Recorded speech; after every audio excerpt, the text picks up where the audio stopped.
You're on.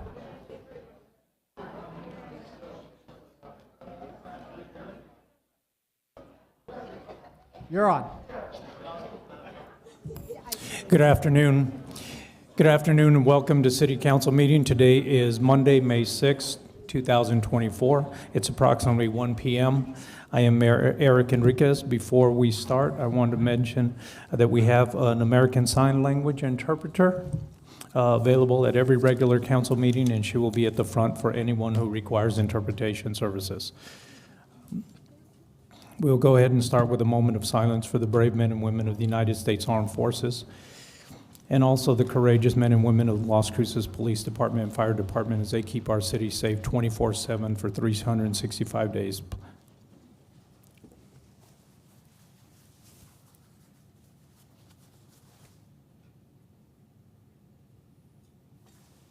Join me in the pledge. I pledge allegiance To the flag of the United States of America and to the republic for which it stands, one nation, under God, indivisible, with liberty and justice for all. All right, that was good.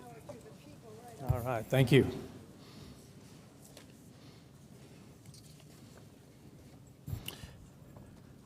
We have a presentation of certificates, proclamations. Councilor McClure.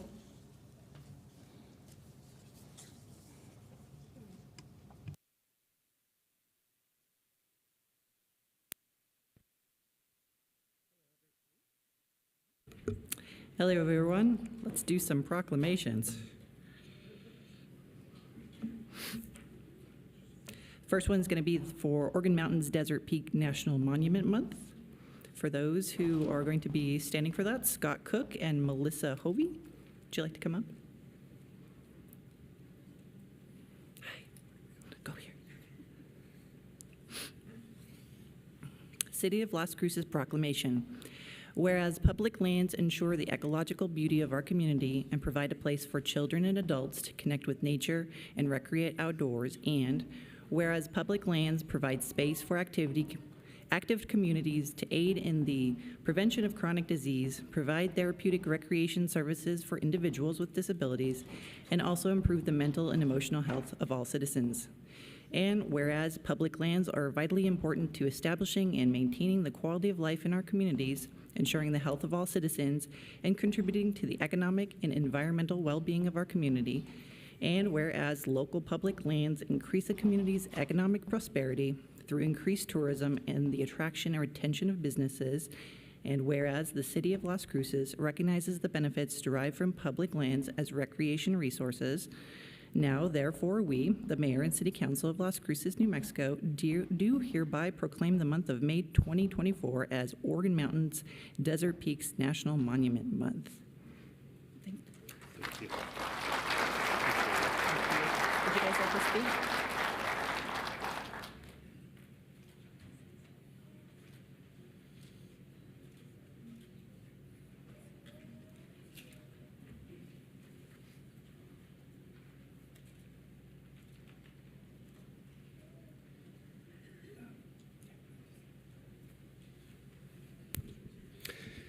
So Mayor Enriquez, members of the council, Scott Cook, District Manager with the Bureau of Land Management here in Las Cruces.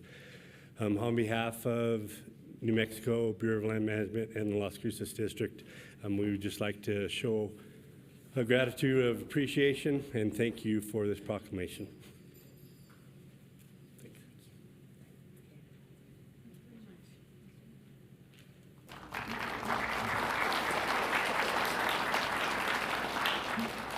Next is a proclamation for National Bike Month, Las Cruces Bike to School Week, Las Cruces Bike to Work Week, and Las Cruces Bike to Work Day, presented to George Pearson. Also, Ashley. Oh, and who else? Ashley Curry and Diane. Ashley Curry and Diane Nevares are going to join as well. City of Las Cruces Proclamation. Whereas the bicycle is a viable, environmentally and economically sound form of transportation and an excellent form of recreation, and whereas the League of American Bicyclists, the Mesilla Valley Metropolitan Planning Organization, the City of Las Cruces, the Las Cruces Public Schools, local cycling clubs, and independent bicyclists are promoting greater public awareness of bicycle operation and safety education. And whereas the City of Las Cruces in 2021 earned a 4-year renewal bronze level designation as a bicycle-friendly community from the League of American Bicyclists, and the city has adopted its active transportation plan and complete streets ordinance. And whereas the City of Las Cruces has been awarded a Safe Streets for All grant from the U.S. Department of Transportation to update the active transportation plan and implement 3 demonstration projects, and whereas the City of Las Cruces continues to improve bicycle routes and trails for transportation and recreation, the City of Mesilla Valley MPO and the Las Cruces Public Schools support the Safe Routes to School program. And whereas bicyclists of all ages throughout Las Cruces, the Mesilla Valley, and the nation will be promoting bicycling as an environmentally friendly alternative to the automobile and a wholesome activity that improves health during the month of May 2024 through group rides, events, and commuting to school and work. Now, therefore, we, the Mayor and City Council of Las Cruces, New Mexico, do hereby proclaim the month of May 2024 as National Bike Month, the week of May 7th through May 18th as Las Cruces Bike to School Week, the week of May 13th and May 18th as Las Cruces Bike to Work Week, and May 17th as Las Cruces Bike to Work Day throughout our proud city, and urge all who support bicycling to participate in the events as planned. All right, thank you very much. Thank you. Go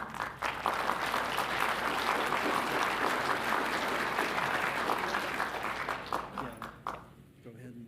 Let's go over, wait, let's do pictures first. Okay.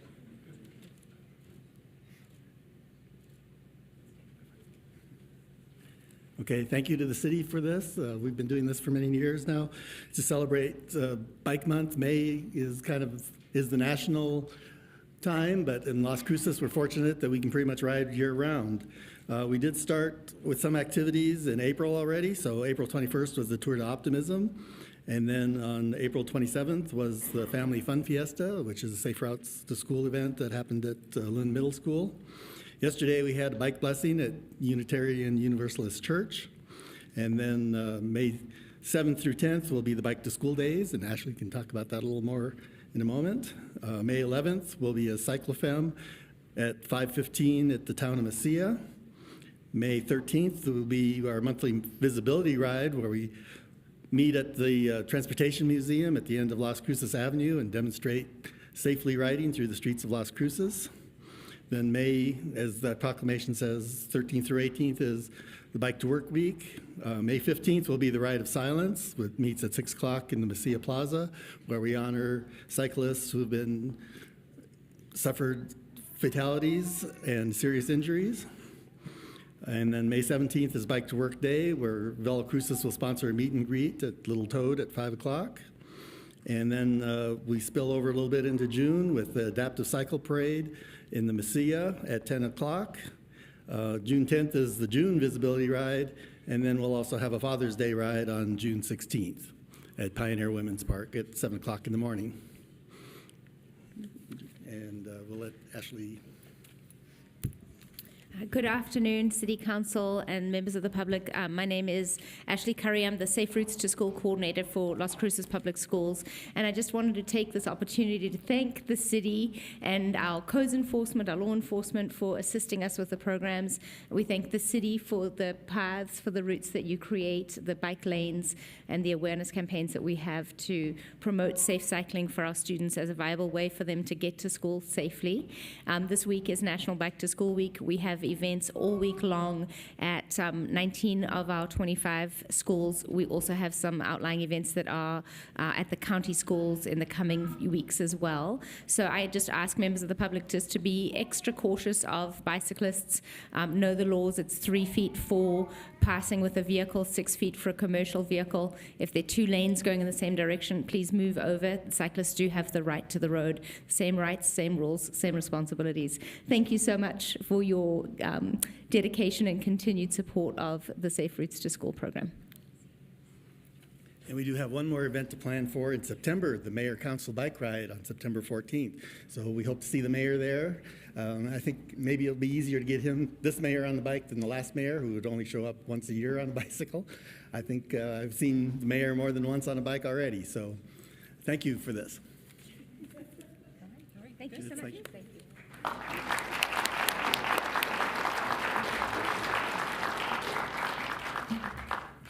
Next, we have a proclamation for Economic Development Week presented to Lorenzo Alba. Maybe? Yes? Yes.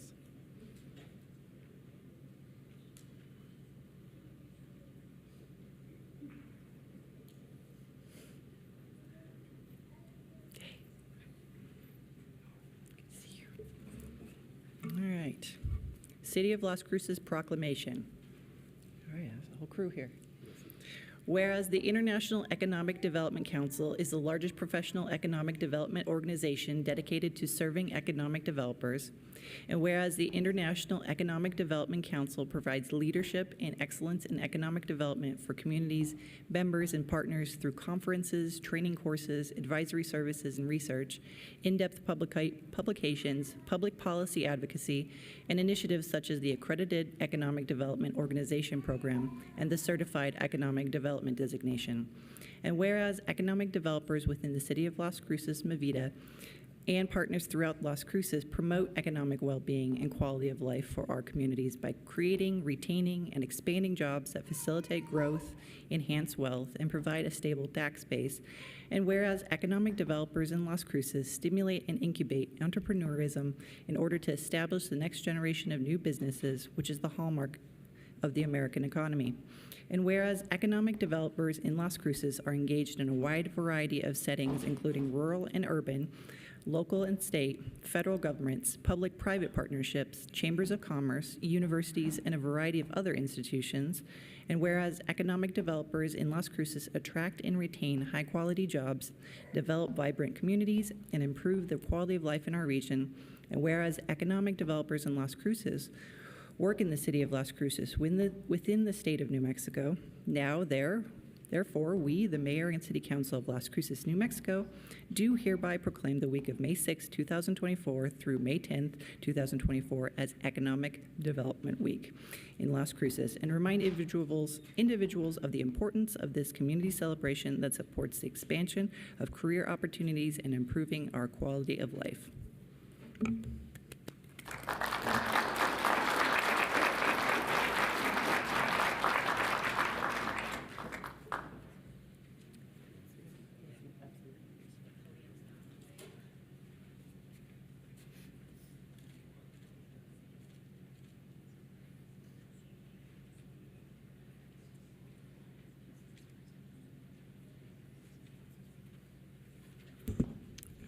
Hello, everybody. I'm Lorenzo Alba. I'm the chair of Mesilla Valley Economic Development Alliance, and I've got some of our executive board here, Christine Wright and Erica Saunders, as well as some of our staff, which is this crew right here. Where's Carlos at? He was also doing the video for us. Brett and Jessica Lynn are an integral part of what we do.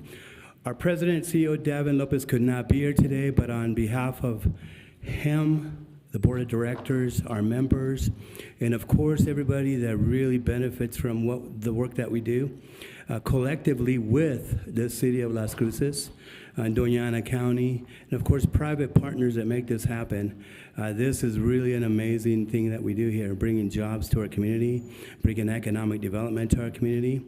And yes, the director of Casa de Peregrinos is involved in this, because yes, this is important also. It brings quality of life to what we do here at in Las Cruces and Doña Ana County. So thank you, City of Las Cruces, for the partnership, and thank you so much for this honor. We appreciate you.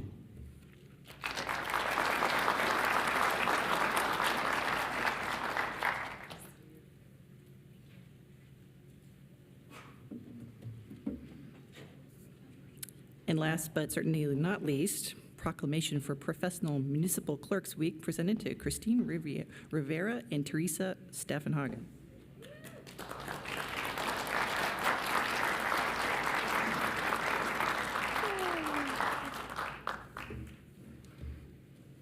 Okay, I'm waiting.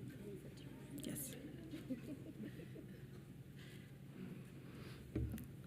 City of Las Cruces proclamation.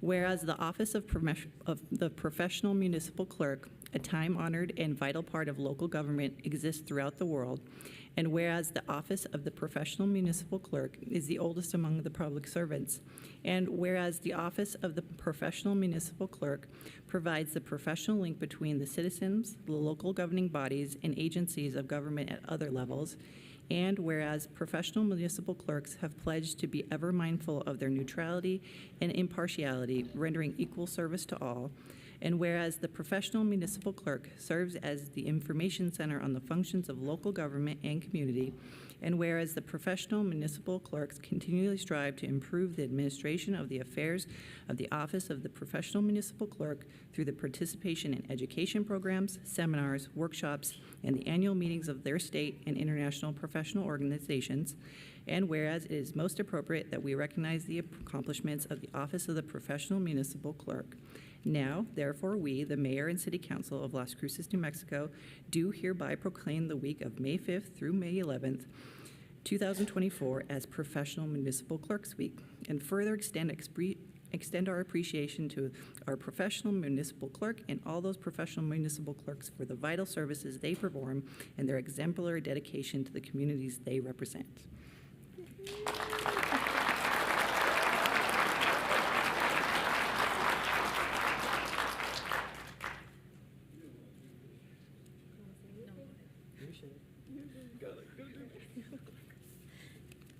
Just want to say thank you to the City Council. It is a pleasure to work with each of you, and I thank you for putting your trust in me all the time.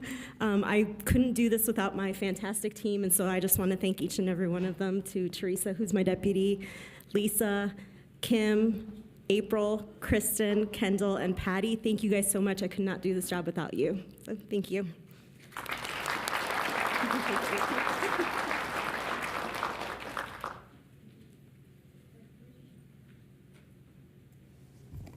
Okay, thank you, Councilor McClure. Next, we have Jobs of the Week, Sarah Rainey.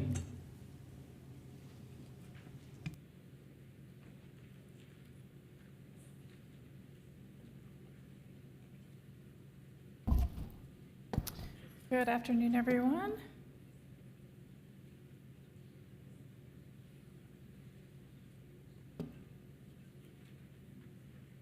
Again, my name is Sarah Rainey. I am the one-stop coordinator for the Southwest region of the New Mexico Workforce Connection.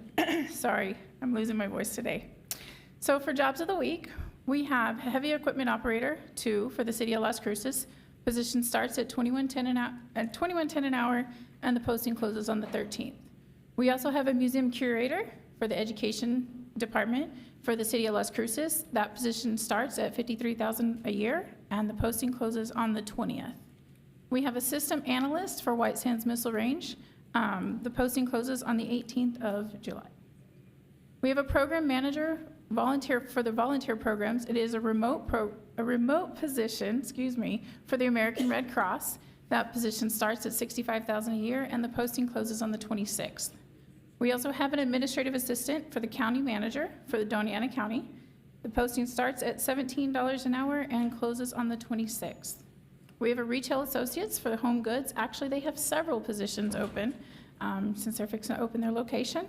Those postings start at $12.36 an hour, and the posting closes on the 29th. Just to remind everybody, we now are open here in Las Cruces from 8 to 6. It's our only location in the region that we are open until 6 p.m. to give everybody an extra hour, come in, take advantage of our services, and see what kind of help we can assist in career movement. All right, thank you so much for having me. Thank you, Sarah. Next is Pet of the Weeks, and we have Amy DeFelix. Hello, everyone. My name is Amy DeFelix. I am one of the Adoption Rescue Coordinators with the Animal Services Center of the Mesilla Valley. And we'll start by presenting the Pets of the Week. We always start off with our Cat of the Week. Our Cat of the Week this week is Laura Croft. Her number is 74760. And she says, I'm a gorgeous tortoiseshell kitty who, despite my name, doesn't want a life of action and adventure, but of cozy cuddles and soft pets and scritches. I'm so sweet, you'd be surprised to hear that I'm the longest term adoptable cat here at the ASCMV.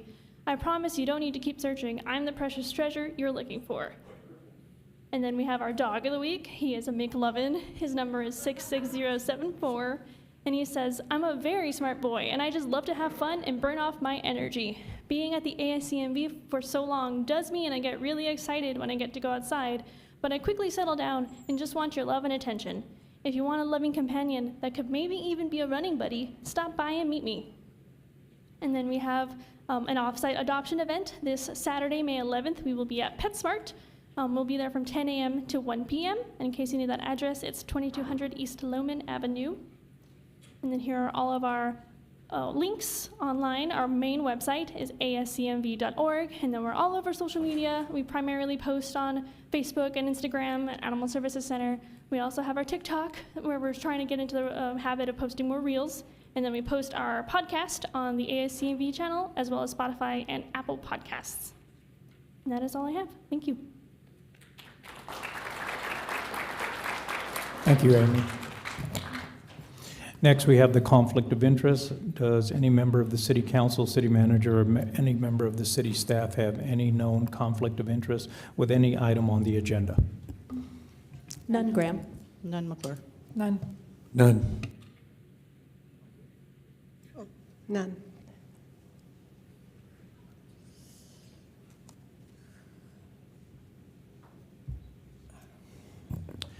At this time, I'd like to go ahead and do a suspension of rules to move the acceptance of agenda up before public participation. And we'll need a motion in a second. For public participation. Move to suspend rules, Graham. Second. This is on the motion to suspend the rules to listen to acceptance of the agenda before public participation. Councilor McClure. Yes. Councilor Matisse. Yes. Councilor Graham. Yes. Councilor Cran. No. Councilor Flores. Yes. Councilor Bencomo. No. Mayor. Yes. Motion passes.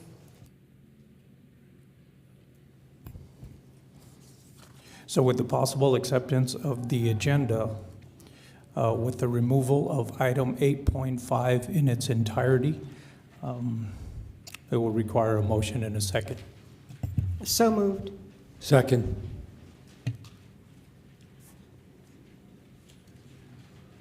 This is on the motion to accept the agenda as presented with removal of item 8.5 in its entirety. Councilor McClure. Yes. Councilor Matisse. Yes. Councilor Graham. Yes. Councilor Cran. No. Councilor Flores. Yes. Councilor Bencomo. No. Mayor. Yes. Motion passes.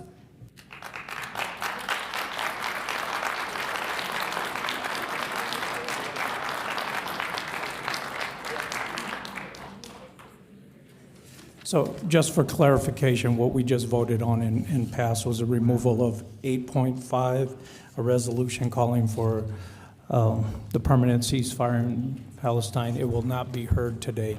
We will proceed with public comments due to the large number in the audience, and many that want to speak will allow 2 minutes. So I'll start with the first row on my left. If you want to come up and speak, you have 2 minutes.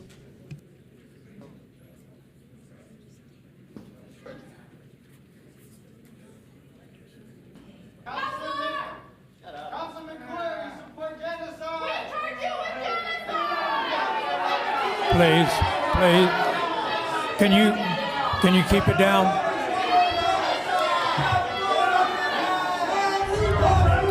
Wait. Mayor. We need you to settle down, please. I'm asking you to sit down. If you're going to speak, you can wait your turn to come to the podium.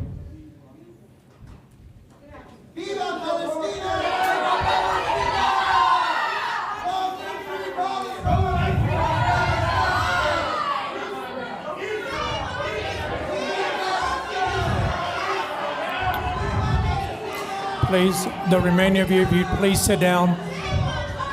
Please sit down and wait your turn to speak if you wish to speak.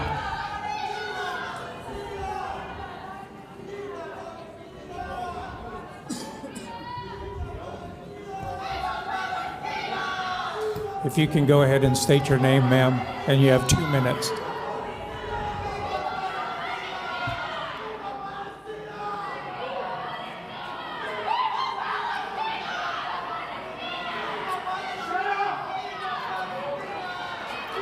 Sir,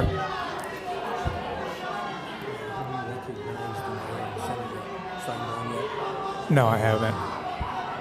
Please, can you please close the door, please, so we can conduct our meeting?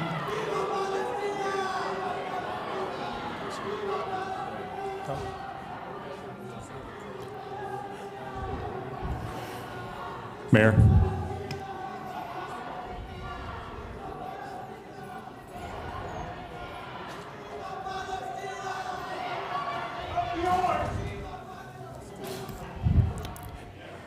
Okay, we're going to call this meeting again. We'll call this meeting to order. Anyone that disrupts the meeting will be asked to leave. So if you can please take your seats and come up to the podium to speak, you'll be allowed 2 minutes. Mayor. Chief Story, go Mayor, if I ahead. may. Good afternoon. While we obviously recognize people's First Amendment right to express their views, those First Amendment protections do not allow people to disrupt government operations, including the operations in City Hall.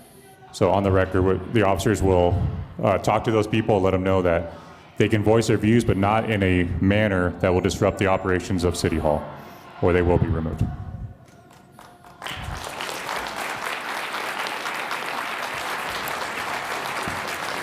Thank you, Chief. Can I go now? Yes, if you could go ahead and state your name. Wasn't that special? My name is Frances F. Williams. Buenos Ma'am, Tardes. can you speak directly into the mic? I'm sorry, is that okay? Yes, that's better. Okay. Well, buenos tardes and good afternoon. Thank you for your service to the citizens of Las Cruces. My name is Frances F. Williams, and I have been a proud citizen of this community for 72 years. As a matter of fact, I even ran against Bill Matisse for mayor. No hard feelings, Bill. I am here to ask your support for Israel and deny the request from Palestinian supporters to condemn Israel. A reminder that Hamas has attacked and killed 1,200 Israelites and taken 250 hostages, some of whom have died in captivity. Israel has a right to defend itself, and we would have not, if it had happened on our soil, we would have done the same. As Jews, we are commanded to perform tikkun olam, to repair the world. We'd ask the Palestinians to join us in this endeavor instead of being fixated on destroying Israel and put millions of their people in harm's way. Ms. Williams, if you can still continue to speak into the microphone, please. We can't hear you. We should, this issue does not belong in city council business and should be dropped. We need better streets, we need infrastructure, we need jobs, not to decide who is right and wrong on these protests. Thank you, and call me if I can be of service to you, as I have been in the past. Thank you.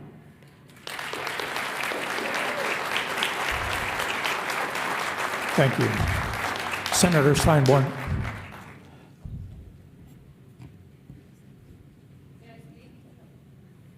Did you want to speak? And also just to recognize you as Senator Steinborn. Go ahead and state your name. Thank you, Mayor, Council. I am State Senator Jeff Steinborn. I'm certainly coming here in my personal capacity as a Jewish citizen of your community. I've been thinking about what to say to you all weekend. This is very personal. I want to first off say, Mayor, Council, I stand for all the peace-loving people in this community and on the planet and in Israel and in Palestine who want peace and who want to live together in peace. And I believe in my heart most people want that. Most people, I firmly believe, do want that. It's proven it can happen. And then there are people who look at the world in narrower terms. I just want to say my family has experienced great loss connected to ethnic hatred. I learned yesterday that my great-grandmother, I knew I had relatives killed in the Holocaust. I learned yesterday that the Nazis went into my great-grandmother's house, my mother's grandmother's house, and killed them all, okay? In what was then Russia, now part of Ukraine, area that's still being bombed. And then one survivor, a cousin, got up, went down the street to her family's house, saw her husband and child being loaded into a truck, never to be seen again. I grew up in this town. I grew up in this town being unseen as a Jewish citizen. We didn't talk about Hanukkah. We didn't talk about anything. I had to go to another state, and I heard on the radio, they go, Happy Hanukkah. It was so special, actually being acknowledged. And I thought, it's really interesting. I'm a minority in a way, but not generally seen that way. It's taken the Jewish community here decades to be recognized. And thanks to the rabbi, thanks to the elders here like Francis, everybody, my father, who did that. And not trying to convert anyone, just trying to kind of celebrate Jewish life. And the fact is, this resolution is a step back by not including Israel and the atrocities committed there. And I encourage you in closing to do good policy making and to work with both sides. And I hope this is a teachable moment. And I hope it creates a lot of reflection. Thank you, Mayor. Thank you, Council. Thank you, Senator. Thank you. Is there anyone else in the first row? Yes, come on. Mr. Mayor, is it okay to talk about a different topic at this point? Yes, it's public All right, thank you. participation. I'm Greg Smith. I still live in District 2. Mr. Mayor, thank you. Mr. Tomapeo, members of the council. I wish to speak to you about a resident 100 years ago in District 4. And that point, the location that I'm talking about is actually adjacent to District 1 and District 3. The person I'm talking about is Fabian Garcia. And he accomplished a number of things that resulted in $400 million coming into our New Mexico economy. That's not $400 million at one point. That's estimated to be year after year, $400 million. Some of you are familiar with his chili number 9. That was what we often call hatch green chili. But he also did a lot to bring pecans and onions and cotton into our valley and to make them part of our thriving economy in New Mexico. The reason I bring him up is because he lived at 402 South Main.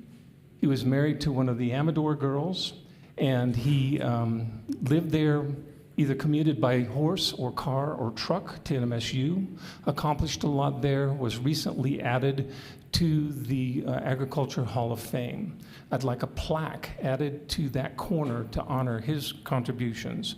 I'd also like for you to consider the contributions that other professors make, both to our economy and to our culture and to what happens here locally. This specifically has to do with the houses on University that First Light Federal Credit Union is looking at demolishing. I realize that it may be too late to stop that raising of those houses, but I would hope that this council would look at historic preservation as an important factor here in our community. Thank you very much. And I'll leave these with the clerk. Thank you. Councilor Smith.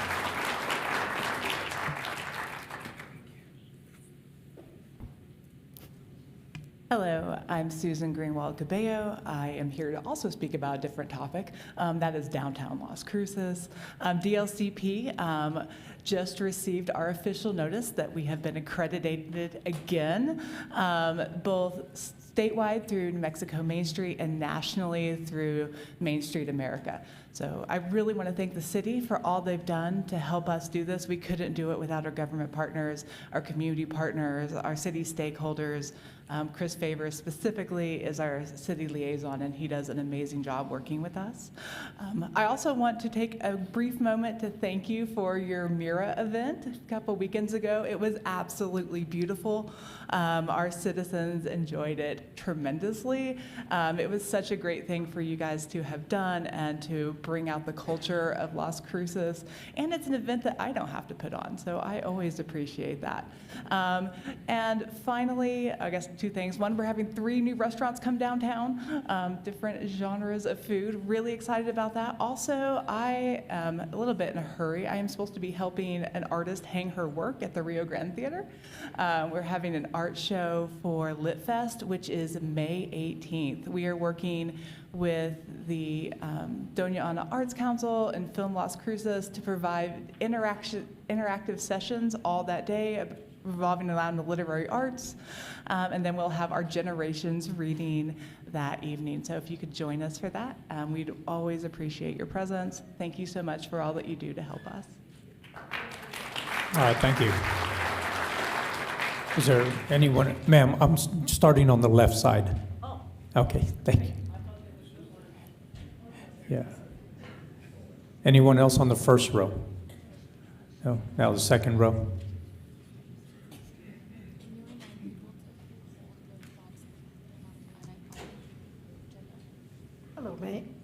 Hello, Mayor and council people. My name is Martha Roditi. I'm a retired faculty member from New Mexico State University. I wanted to make sure, has anyone read the language of the City Council's resolution calling for a permanent ceasefire in Palestine? It's pretty incendiary, divisive, and not in standing with the peaceful nature of Las Cruces. I'm devastated with the loss of innocent lives, both in Israel and in Gaza. Gaza. This is what we're talking about, is Gaza. And the worsening humanitarian crisis unfolding there in Gaza. At the same time, we must remember that Hamas is accountable for actions on October 7th, the horrific killing and kidnapping of innocent Israelis, and for the deliberate putting of innocent Palestinians across Gaza in harm's way in pursuit of their goals to eliminate Israel. Is the City Council prepared to support a resolution that the City Council condemns the occupation of Palestine and the 17-year blockade of Gaza? What does the Council know about it? On the daily basis, Hamas continues to launch rockets into Israel's population centers. Hamas's actions have unfortunately led to tremendous suffering in Gaza, including the terrible loss of life. Is the City Council prepared to support a resolution that the City Council affirm and support a permanent ceasefire of the genocide in Palestine? Using genocide is a very political and cynical slogan. It is something that goes to the heart of all Jews in the United States. Thank you very much.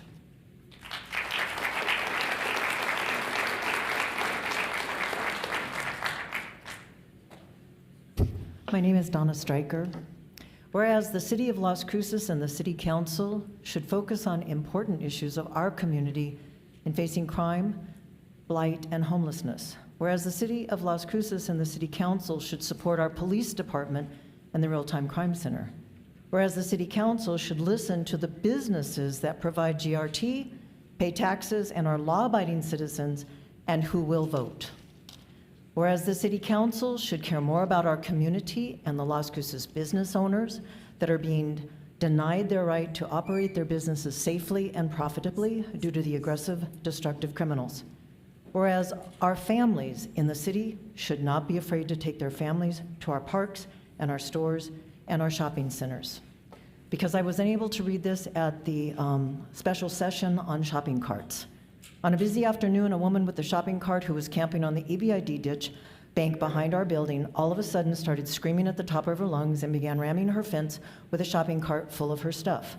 Our customers and employee in the back were in fear that she would either break through and come after them or seriously injure herself in the process. As a result, we sustained not only emotional trauma, but actual damage to the property. We've had several separate incidents of individuals with shopping carts just dumping the entire contents out in the middle of the parking lot and leaving it there. On a regular basis, we have observed homeless individuals squabbling with each other in our parking lot over ownership of shopping carts that they have acquired. This generally leads to physical violence between them and leaves us with a huge mess to clean up, not to mention customers will steer clear of the area so they are not accidentally caught in the fray or have their vehicles damaged as a result of the carts being flung around. On a busy afternoon, that was about it. And this is from Heather Murphy from Craig and Taggart at Valley. I'm Amador and Valley. Thank you. All right, thank you. Still on the second row.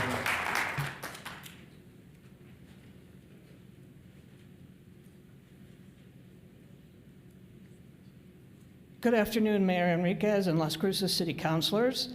I'm Rabbi Yvette Lutman. My wife Sherry and I live in District 5, just across from Fort Hills Park. We're fairly new to Las Cruces, and we love it here.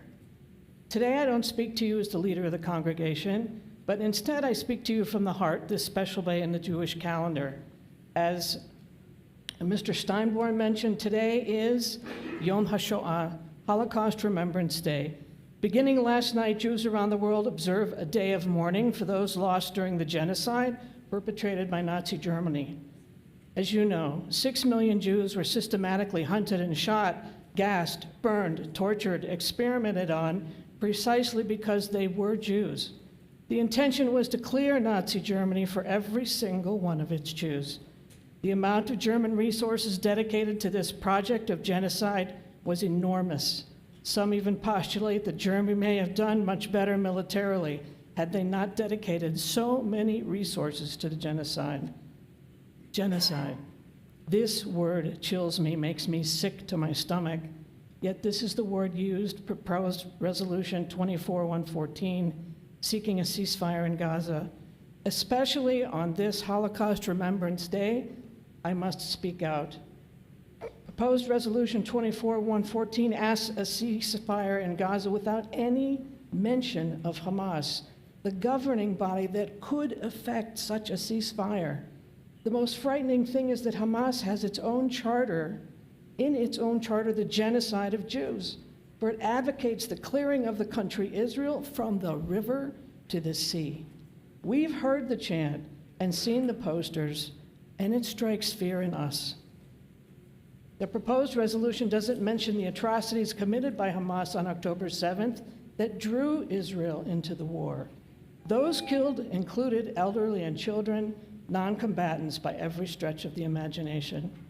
Hamas intentionally committed these acts to draw Israel into the war. Ma'am, your time is up. Thank you. Thank you.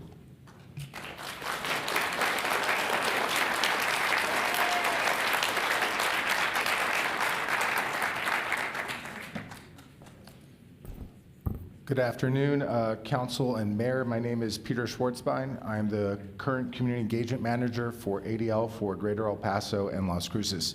ADL is the oldest anti-hate organization in the United States dedicated to combating anti-Semitism and all forms of hate. And here I have with you our pyramid of hate, which shows how hate left unchecked when good people stay silent can lead towards world violence. And in our community here in El Paso and Las Cruces, unfortunately, we saw that occur on August 3rd, 2019 at a Walmart in El Paso, Texas. As a former two-term city council member and mayor pro tem of El Paso, Texas, just down the river over there, I know how difficult your job can be and how challenging these complex conversations sometimes are to help make the best decisions for your community. And as the grandson of a Holocaust survivor, one of 2 out of 10 who survived the war, and the son of Latino immigrants, the consideration of this resolution to be voted on Yom HaShoah, Holocaust Remembrance Day, is also deeply troubling, and I thank you for taking a step back to do the right thing for the beautiful community that you represent. I think we need to understand that 2 things can be true at the same time. Our hearts can and do break at the innocent lives lost in both Israel and Gaza, and the humanitarian crisis that is occurring in Gaza. But at the same time, it's vitally important that we can and must hold Hamas accountable for deliberately putting innocent Palestinians in harm's way in pursuit of their destructive goals against a just peace and against a 2-state solution. The current resolution makes Las Cruces less safe while increasing animosity and fear amongst our Jewish and Muslim neighbors. Las Cruces should be working out ways to bring us together in a more welcoming and inclusive environment, and the steps you took today, I think, help to do that. I know we can do better, and I look forward to working with each and every one of you, and would like to leave you one of these as well. Thank you again, Council, and thank you for the work you do representing Las Cruces. Okay, thank you, sir.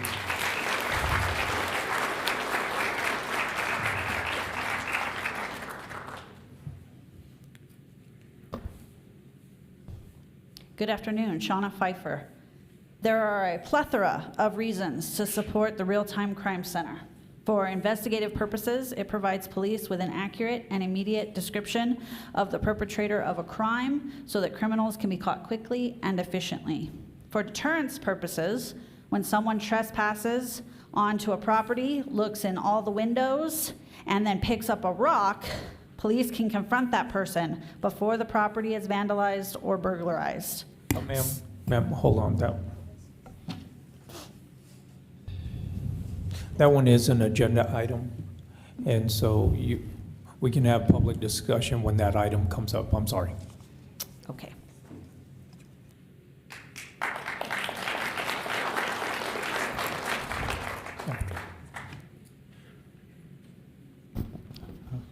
Good afternoon, Ken Miyagishima here. Good afternoon. I just happen to be in the neighborhood, so I thought I'd just drop by. Actually, I just want to say you all look good.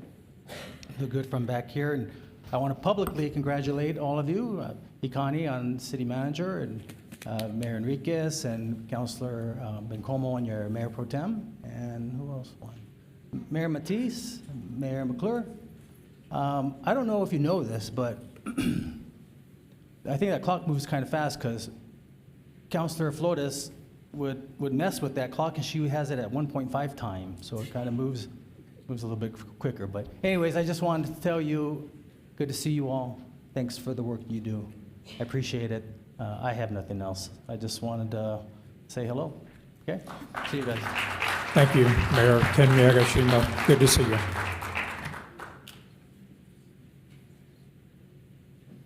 Good afternoon, Mayor, council members. My name is Joyce Davidoff. I've been asked to read a statement and I am speaking in behalf of Wendy Graham, history teacher and adjunct professor at the university. Mayor and councilors,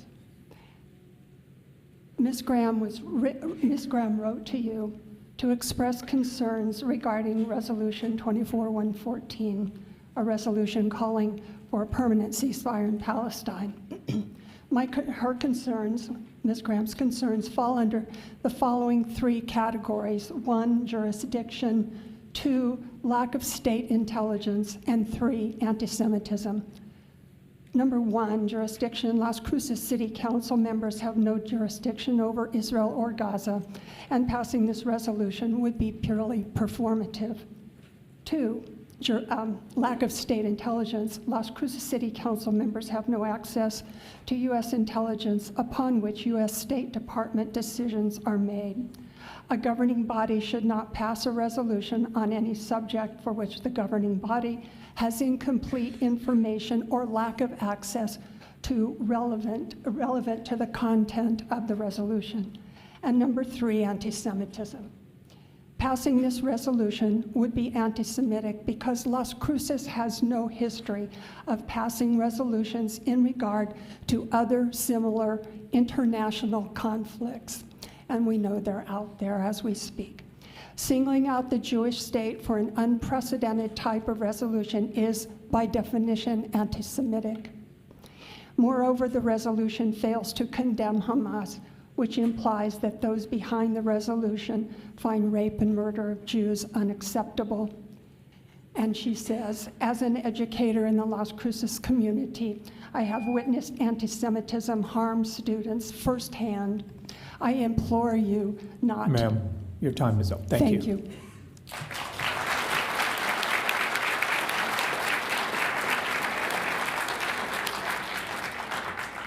Moving now to the third row. Anybody in the third row? Yes. We're still on the left side.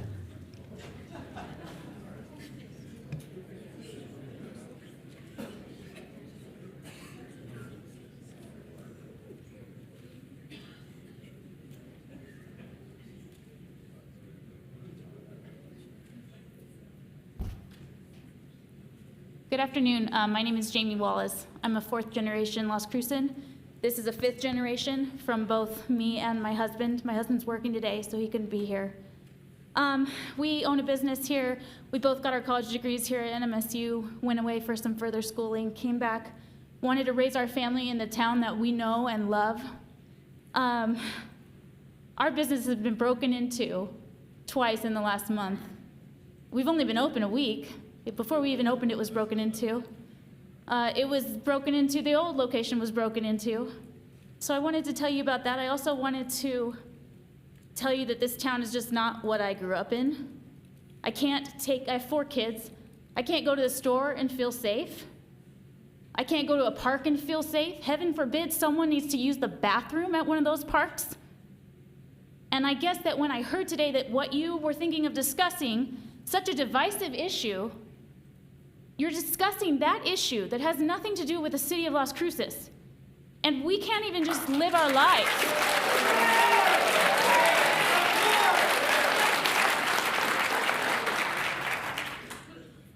It's an important issue, but it's not one that should be discussed here. We vote, and we trust you to do your job, and I thank you to some of you that are doing your job. I thank you to our police force. I thank you that you guys are trying.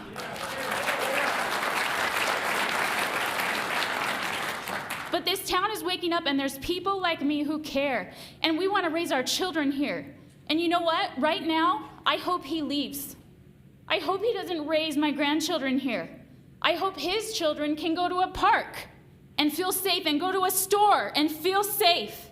We are here, we're working, we're watching, we want our town to be better. I'm embarrassed that I had to drag him here and feel unsafe again just now.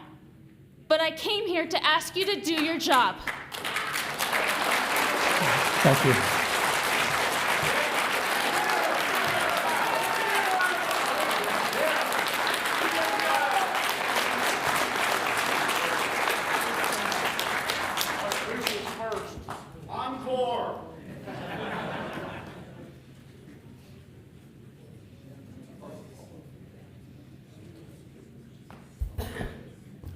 That is very hard to follow. That's my daughter, and she didn't fall too far from the tree. I want to read you. I don't Sir, have any. can you state your name for the Randy record? McMillan. Thank you. I'm going to read you part of this proclamation that you all have decided to talk about today. Whereas between October 6th and April 17th, there have been over 35,000 Palestinians killed, including 13,000 women and children. How dare you? How dare you leave out the 1,200 men, women, mostly women and children, who were not only killed, but raped. Some of their dead bodies were raped. How do you leave that out? I am upset. Usually I'm pretty calm up here talking to you, but I am upset. I'll tell you. I'm going to read you one more thing here. And this is from the good book. And by the way, when this thing is over, I want to know which one of these city councilors up here wanted us to be here talking about this today. Which group? I want to know who you are, and I want to know who did not want us to be here today. We have a right to know that. Yes, we do. Woe to those who call evil good, which is what you have just done, by leaving out 1,200 innocent women and children. Woe to you. Who call darkness light, who call bitter sweet. Woe to those who are wise in their own eyes. Woe to you who brought this up and left out 1,200 people. Your time is up, sir. Thank you. How dare you? I want to know who you were. We need to vote. We will vote. Sir, we will vote in numbers, as you can see. And I want to know who stopped this from being on here today and wanted to change it. We have a right to know that.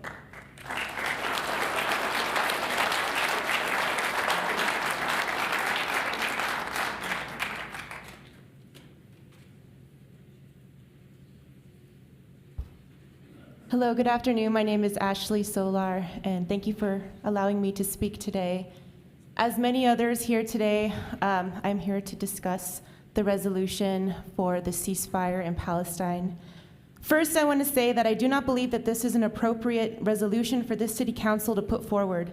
But if this council is determined to move forward with the resolution about the Israel-Gaza war, then I support the creation of a committee that includes both pro-Israel and pro-Palestinian experts to work on such a resolution that is educated and sensitive to both sides of this conflict. That resolution, as it sits, does not meet these requirements. There's a proverb in the Bible that says, "The one who states his case first seems right until the other comes and examines him." My dad and stepmom were in Jerusalem on October 7th. They witnessed the barrage of bombs flying in from Gaza, designed to kill civilians.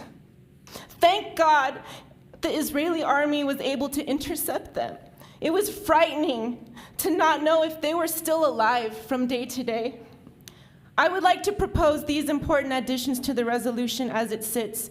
Whereas we recognize that on October 7th, 2023, Hamas terrorists broke the ceasefire that was in place and carried out the deadliest attack on Jews since the Holocaust. 12,000 Israeli civilians were mercilessly murdered. Women, including Holocaust survivors, were raped, taken hostage, or mutilated. Hamas terrorists slaughtered babies in front of their parents and burned families alive. Many of these Israelis were advocates for Palestinians, but that didn't save them.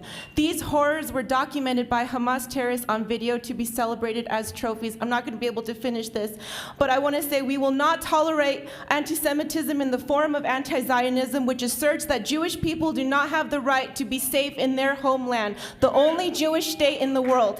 Finally, long live Israel, Am Yisrael Chai.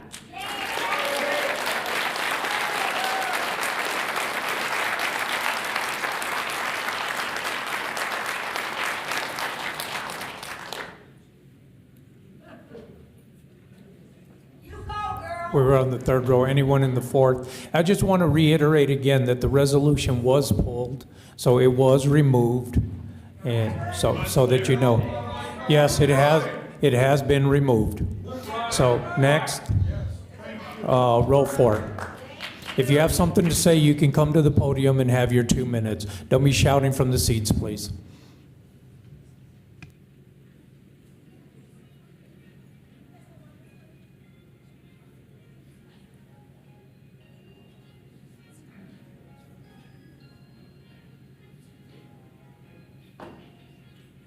My name is Soraya Hussein, and I'm from Yvonne Flores' district.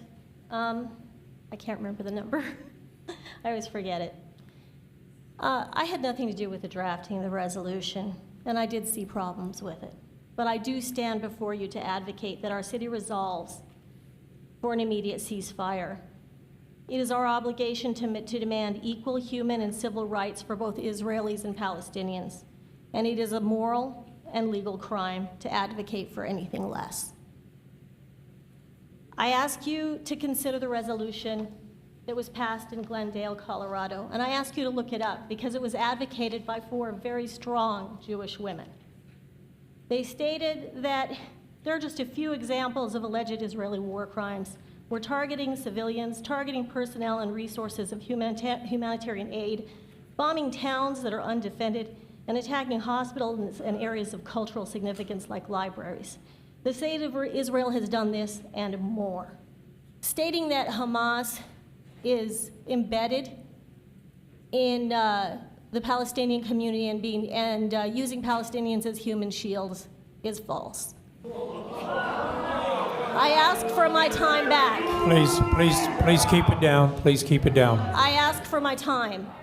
You did stop it, but after 3 seconds had expired. I ask for my time, number 1. Number 2, I would note that when Israelis take Palestinian homes in violation of international law and in violation of the claim that they're actually advocating for a two-state solution, they put children in those homes. And Palestinians cannot respond to that because they'll be considered terrorists. Those are human shields. Nobody says anything about that because there is a different standard for Palestinians and a different standard for Israelis. The dehumanization and delegitimization of the humanity of any people, including Palestinians, is the first step to genocide. And the fact that the Israeli people suffered the worst genocide that we know of does not change that. We should act and we should speak. I am done. However, I would like to say that there is a man that was sitting in this row back here. Wait a minute, I do have a right to say something. This is not public comment. You allowed him to call people terrorists. That is slander. No, please And keep he it down was in the allowed to audience. stay Please in keep it. here, Please and keep it that's not down. acceptable. You guys put rules up here and removed people for violating those rules, but you did not remove Okay. him. Thank you.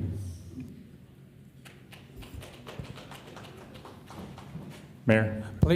Please remember let's try to keep it orderly, be respectful, and be polite. I'd appreciate that. Thank you.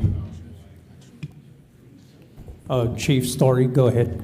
If I may, Mayor, just the same standard has to apply. And we recognize the emotion involved in the First Amendment protection of free speech, but we can't have it get to a point where it disrupts this meeting or operations on either side. Thank you. My name is Barry Schmuckler. I'm the rabbi from the Chabad Jewish Center. Honorable Mayor, City Councilors, Police Chief. So first of all, when I heard about this resolution, my first question is, since when did our City Council become these international professionals to get these type of security briefings to try to make such a resolution as we had this fifth generation Las Cruces say, we do have issues here in Las Cruces. I've lived there for 15 years.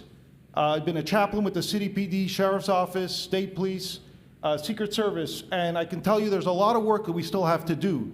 And we've really gone a long way. As our Senator Steinborn said, our Hanukkah, our beautiful thing at the plaza, God willing, this year we'll have our new mayor there. We have about 1,000 local people from Las Cruces, not Jewish, all types, come for unity. And that's really what the city should be, unity. Whoever decided to try, I'm not going to get into details of this resolution, how many dead, how many this, that's not what counts today. Why are we trying to divide our city? We have a city that has unity.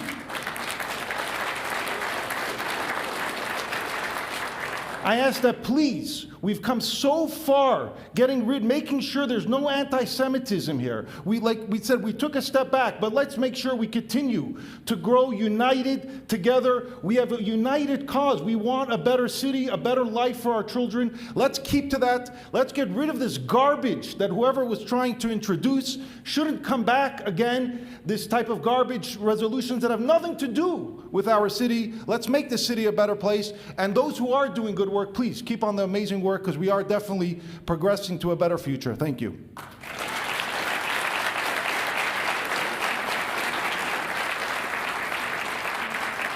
Mayor. Go ahead, Councilor Matisse. May I say something? What I'd like to request is because of what you just said, I would like to get on with city business. And I would like the unity. I really would. I would ask that we just need to move on with city business. This was such an inappropriate and defensive resolution, and it's been removed. It's been removed from the agenda.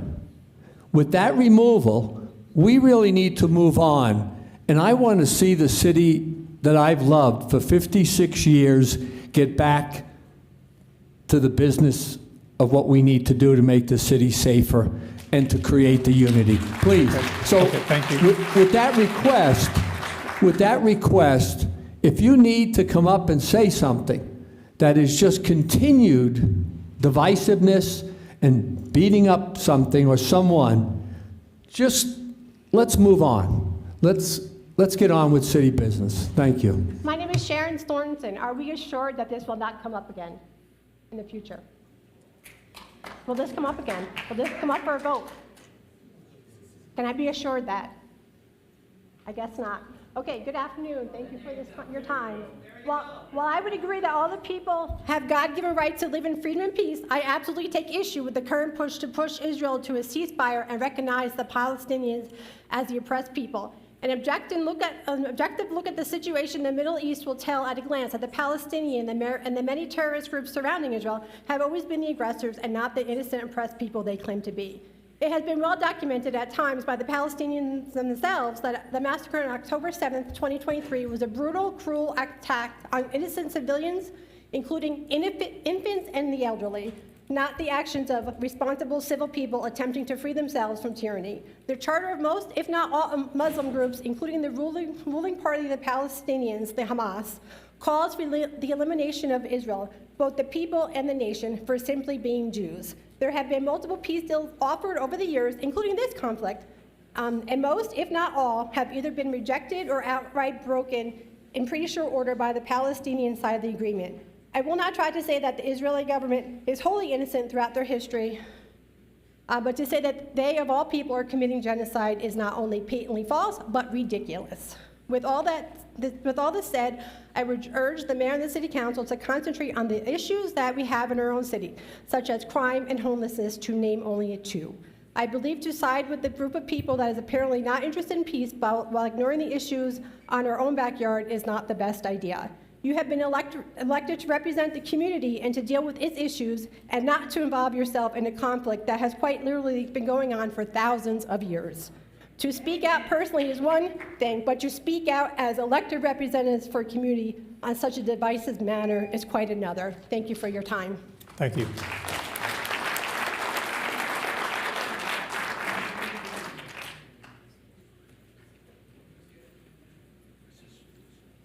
Hello, my name is Ray Solar, and I was in Jerusalem on October 7th. It was a beautiful, peaceful, restful, and blessed morning. Then, breaking the silence, sirens sounded, and I witnessed this horrific attack. I saw the missiles headed for us, but then saw the hand of God and an Iron Dome destroy what was certain death for hundreds of thousands if they had hit their targets. So many innocent people are alive today because God's wonderful mercy to reveal his story. This ceasefire proposal is being sold as a declaration of peace, but it reads like a declaration of war. So I am here to prevent Las Cruces City Council from declaring war on the world and the Jewish people. This is a one-sided resolution with omissions, misinformation, and propaganda. There is a reason for fighting. It is Hamas. This word means violence in Hebrew. It says in Genesis 6:13 that God brought the flood because the world was filled with Hamas, violence. I am not a Jew, but I am a witness called to warn you like Jonah. Do not bring curses on Las Cruces. Do not approve this abominable statement of hatred against the Jewish people in its current condition. Let the community participate in drafting a responsible and truthful resolution, worst case, because that is the only real way to peace. God bless you.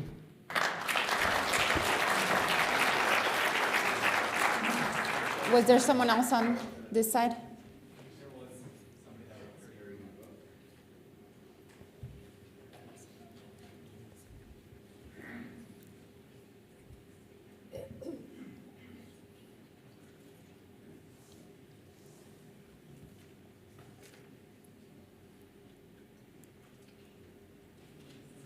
Please state your name.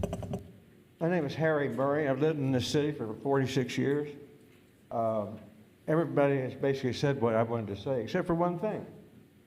Since the attack back in October, Israel has released hundreds of captured Palestinians and terrorists.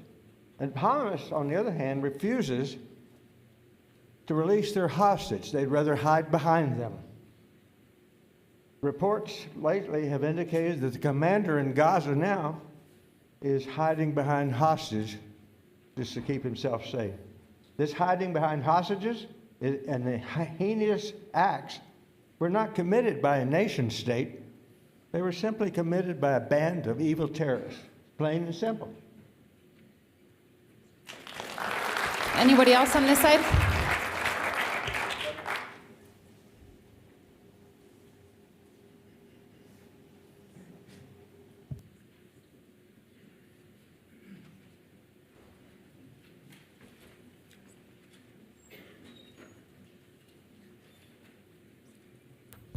Hello, my name is Michael Frames. Back to local business a little bit. Discrimination has such a key role right now and is emphasized in policy making. I have to say, I've been feeling quite a bit discriminated against. I'd like to ask everybody in the audience, if you're concerned with your safety in Las Cruces, could you please stand up for me?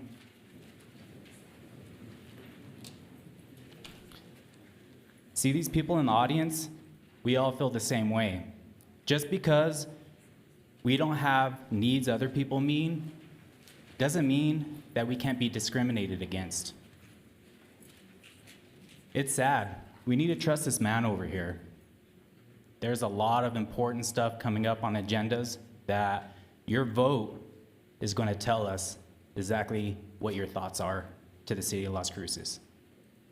Please support the working class American, the one that puts taxes so that funds could be raised for these charitable events.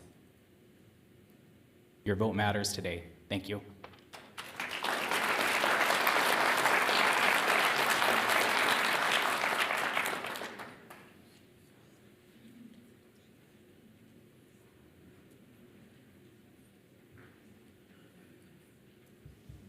Anyone else on that row?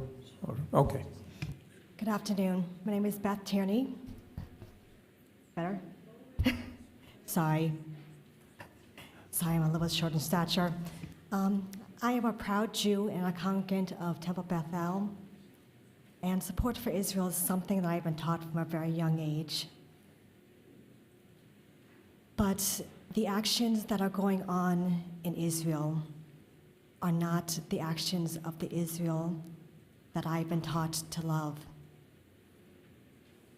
And while I do agree that we do need to talk about city actions, we need to think globally. I agree that what Hamas did was atrocious and is inexcusable. With that being said, the people of Gaza should not be suffering it. The people of Israel should not be suffering for this. We need to take an action to make sure that a ceasefire happens, that the hostages are freed, that the prisoners are freed, that peace talks can occur so that Israel and Palestine can both exist. Thank you. Thank you.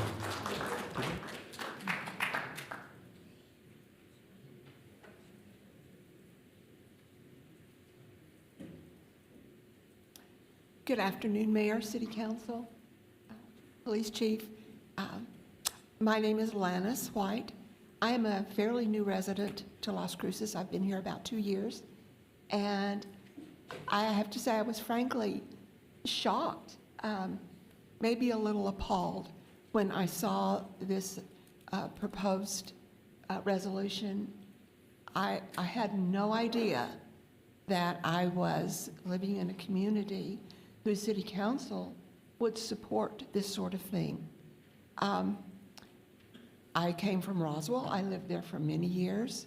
And the city council, to my knowledge, was about what was good for the city, what was good for her community, what was good for her citizenry, what was good for the businesses of the town to make the community a better place. And I fail to see how this can have any bearing whatsoever, except to create animosity and further division where there should be none in our city. Unity is what we need. And I ask you to consider very carefully the kind of resolutions that you bring, because it affects the citizenry in such a huge way, much more than you understand. Yes, this is a huge national problem. I will say Israel is a country in and of its own. It has the right to protect its borders, just like the United States would have the right to protect its borders if someone started raining missiles down on it. So that's not my point. But we need and ask you guys to do what is right for this city. And thank you for what you are doing. And thank you for the police and all they do. Thank you so much. Thank you.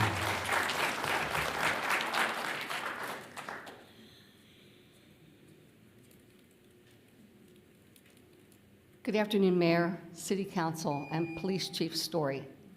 I'm Beverly Hogan. I had no intention of speaking today, but I totally support you, Bill Matisse, for saying that we need to get on with what is best for the city of Las Cruces. I'm a retired history and social studies teacher. So peace and working out how you can solve things peacefully, to me, is the best way we can go. In addition, I would like to say that when Police Chief Story at the last meeting gave a very, very thorough report on what he would like to see, that all of you should have just immediately supported him. He has the best interests. He has the best interests of our city at stake. I can't see any reason why you would not have some of you move forward with that. We moved here in 2015. I can honestly say that the situation in Las Cruces is deplorable. Deplorable, with the homeless, the carts, and we're doing nothing. I mean, housing does nothing. We need to, as one of you so aptly said, if there's more interactions with the police, that's not necessarily a bad thing. That's an opportunity for the police to get these people the help they need. I would encourage all of you to look at Alberta, Canada, and look at what the province did there. It is absolutely amazing. It will take you hours to read and hear about it, but they solved the problem, and they made it safe, and they found a way to support the homeless. And we need to do that here. Thank you.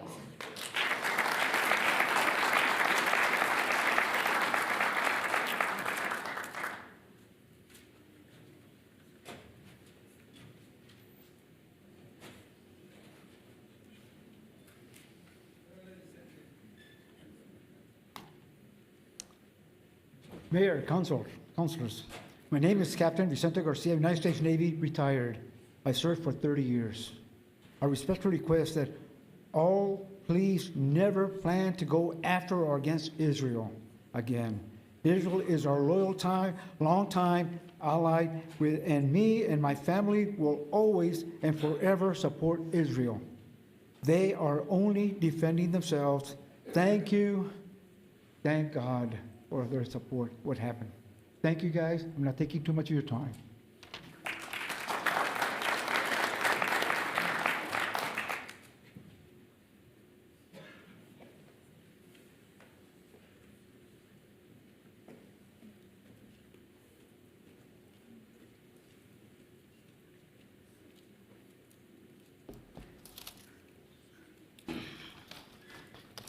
Good afternoon, Council, Mayor Enriquez. My name is Lucy Garcia. I'm against any other future resolution against Israel, because if you're a Christian, a Catholic, Methodist, Baptist, Apostolic, Pentecostal, etc., and know the Bible, you will understand that going against God's holy land and people will bring a curse upon our own lands. For it is written that God goes against nations that go against Israel. Psalms 2, 1-3. Why do the nations rage and the peoples plot in vain? The kings of the earth set themselves and the rulers take counsel together against the Lord and against this anointed, saying, let us burst their bonds apart and cast away their cords from us. Psalms 83, 1, 4. O God, do not keep silence. Do not hold your peace or be still, O God, for behold, your enemies are in tumult. Those who hate you have filled her lifted up their heads. They lay crafty plans against your people. They consult together against your treasured ones. They say, come, let us wipe them out as a nation. May the name of Israel be remembered.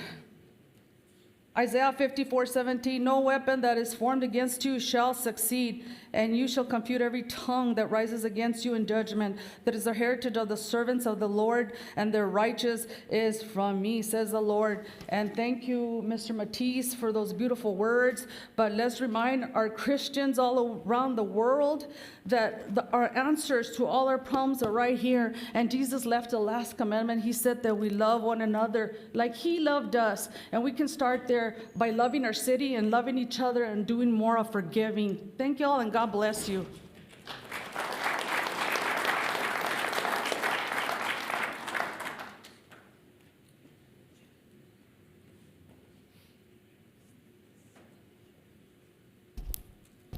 My name is Lindsay Tierney. As a Jewish woman, although what Hamas did on October 7th was horrible and inhumane, I firmly support Resolution 2414. I think the slaughter of over 30,000 people is inexcusable, and that the only way for hostages on both sides to return home safely is a lasting ceasefire. A humanitarian pause will not lead to long-term peace, and I think that all residents of Israel and Palestine deserve to live in peace together. If South Africa, with all its oppression and hatred, could manage it, I believe in Israel and Palestine.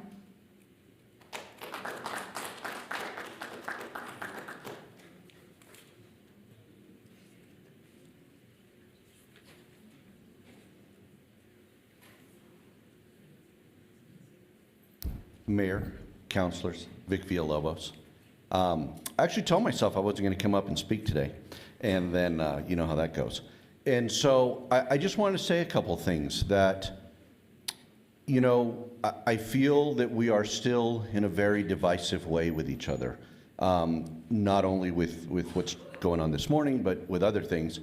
And I know I've reached out to some of you, and we've spoken, and we've gone back and forth on things. And I think today truly shows that there is this big gap between us sometimes, that we just don't understand each other. And I think that we feel that there is still us and them. It's not us together. I actually wrote to one of the counselors that, you know, you don't know me real well, but I actually come from, my father was born in Mexico. He grew up in an orphanage.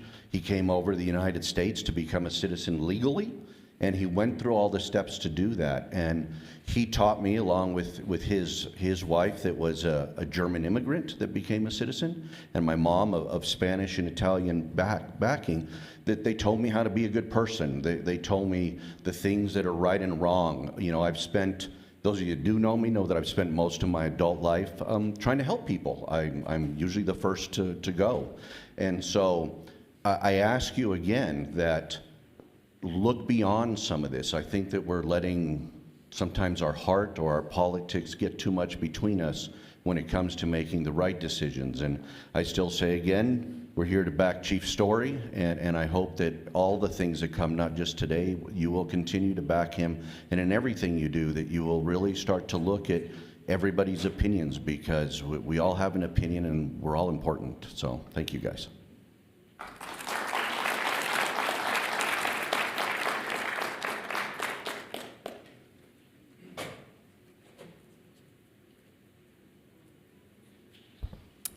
Good afternoon, Mayor, City Councilors, Chief Story, Chief Smith, and others, and other dedicated servants. Thanks for the opportunity to speak today. My name is Athena Huckabee, and I'm a health policy, harm reduction, and opioid expert, as well as the co-founder of the Greta Huckabee Low Barrier Housing Fund.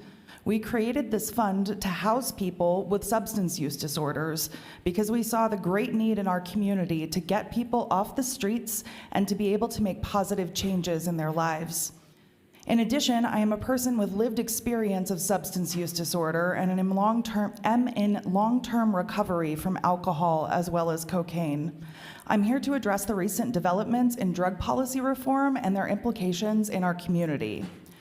Over the past few years, there has been significant push toward harm reduction and evidence-based approaches to address the overdose crisis that continues to devastate our nation.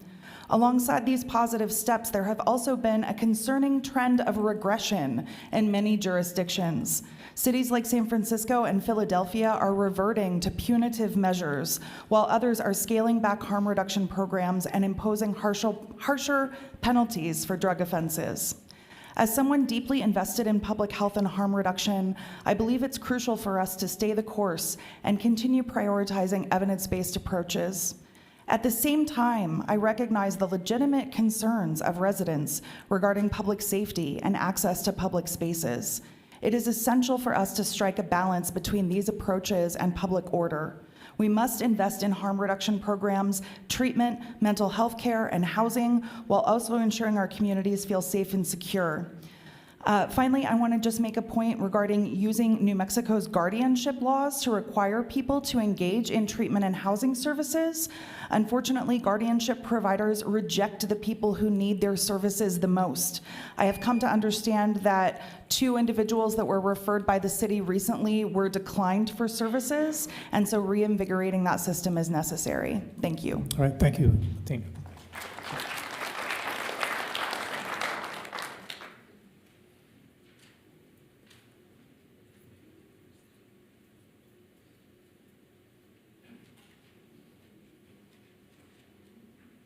Good afternoon, Mayor, Council.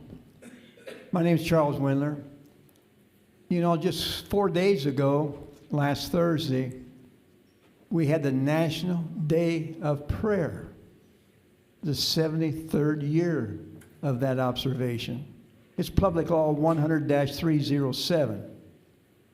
Prayer. Prayer brings us together. And I haven't heard that yet today about prayer. And in this city council, I've been involved in the National Day of Prayer for 14 consecutive years. 2 years, the city council, not all you were there then, didn't accept the National Day of Prayer. And that's unfortunate. But here we are. This is a spiritual war we're engaged with, folks. Okay? And God is very clear about these kinds of things. If my people who are called by my name will humble themselves and pray and seek my face and turn from their wicked ways, then I will hear from heaven and forgive their sin and heal their land. We certainly need to have our lands healed, don't we think so? Power of prayer, folks. We need to really consider getting down on our knees and repent and ask the Lord for forgiveness. This is atrocious what we're getting involved with anymore. And I, as a father, grandfather, am really saddened. We're grieving the Spirit, folks. I would urge you to reconsider your stance on these kinds of things. We don't need to be involved with these. And Mr. Matias, thank you very much. We need to move on with the city's business. God bless you all. Thank you.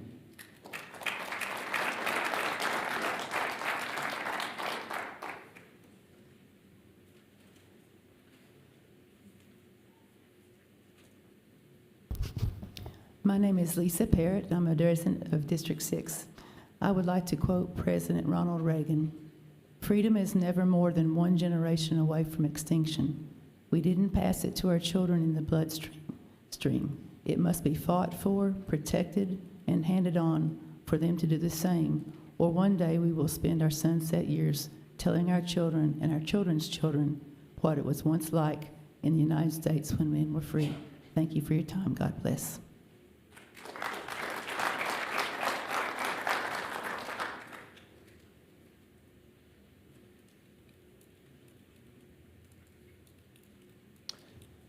Good afternoon.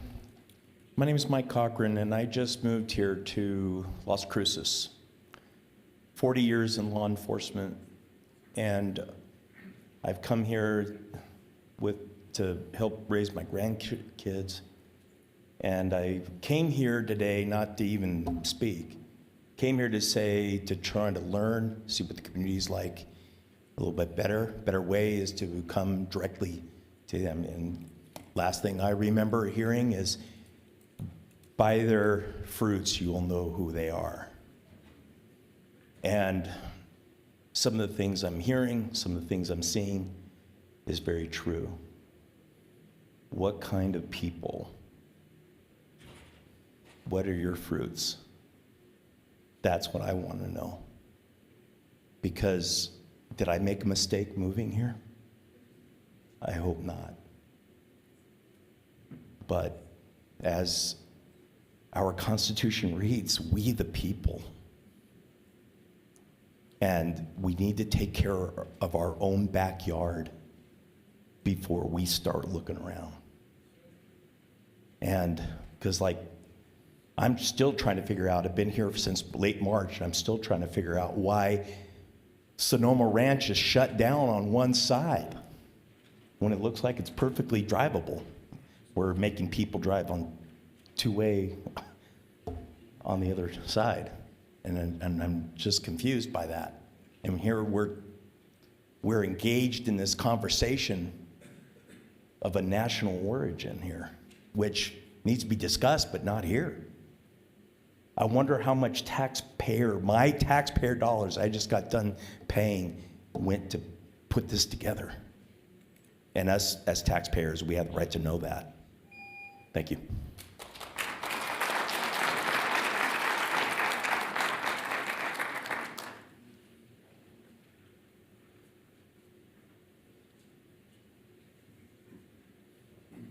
Afternoon, Mayor, Council, Chief. I'm speaking words for my daughter today. Sir, my name is Ned Tudor, and my daughter Hannah has asked me to read something. She couldn't be here, unlike Jamie and Randy. I have her working, so she couldn't come be with us. Hannah writes, "My name is Hannah Tudor. I live on Aspen Avenue. I bought my home 9 years ago because I loved the house and the neighborhood. At the time, I felt safe in that area. But in the last few years, I've seen major changes.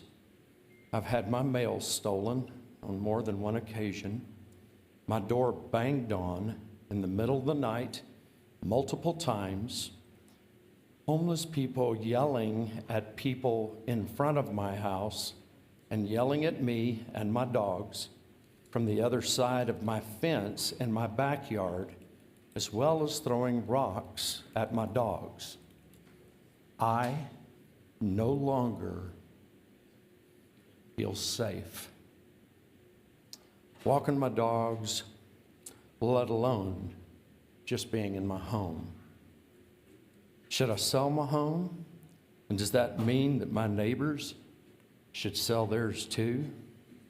Instead, I would ask you to please pass these resolutions presented by Chief Story. I fully support Chief Story and trust in him to get our city back in order. So on behalf of my daughter Hannah, I am Ned Tudor. Thank you.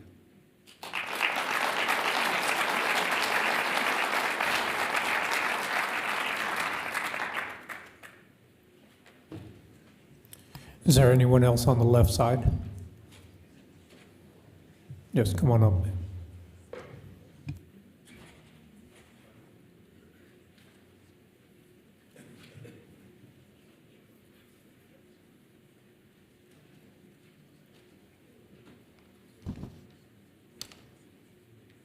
My name's Laura Smart. It's unusual that I'm up here today speaking on a different topic other than pickleball. I want to thank you, Bill Matisse, for saying let's move on, because let's move on.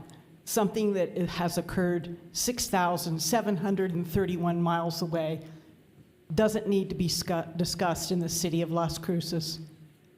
Genesis 12:3, I will bless those who bless you, and him who dishonors you I will curse. And in you all the families of the earth shall be blessed. Psalm 122:6. Pray for the peace of Jerusalem. May they be secure who love you. Thank you.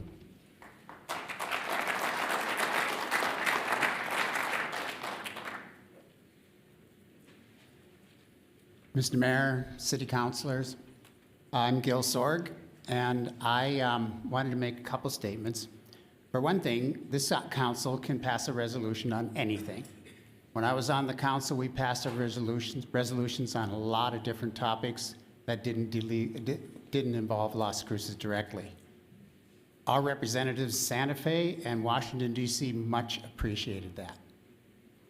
As far as this resolution that was canceled today, okay, but let's get it right. Let's get all the information, both sides, and I would like you to emphasize the fact that we have a humanitarian crisis in Gaza, and that must be taken care of first before everything else. Okay? Thank you. Thank you, sir.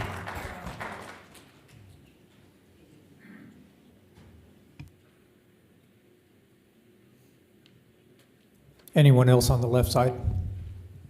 Okay, we can now move to the right side, the first row.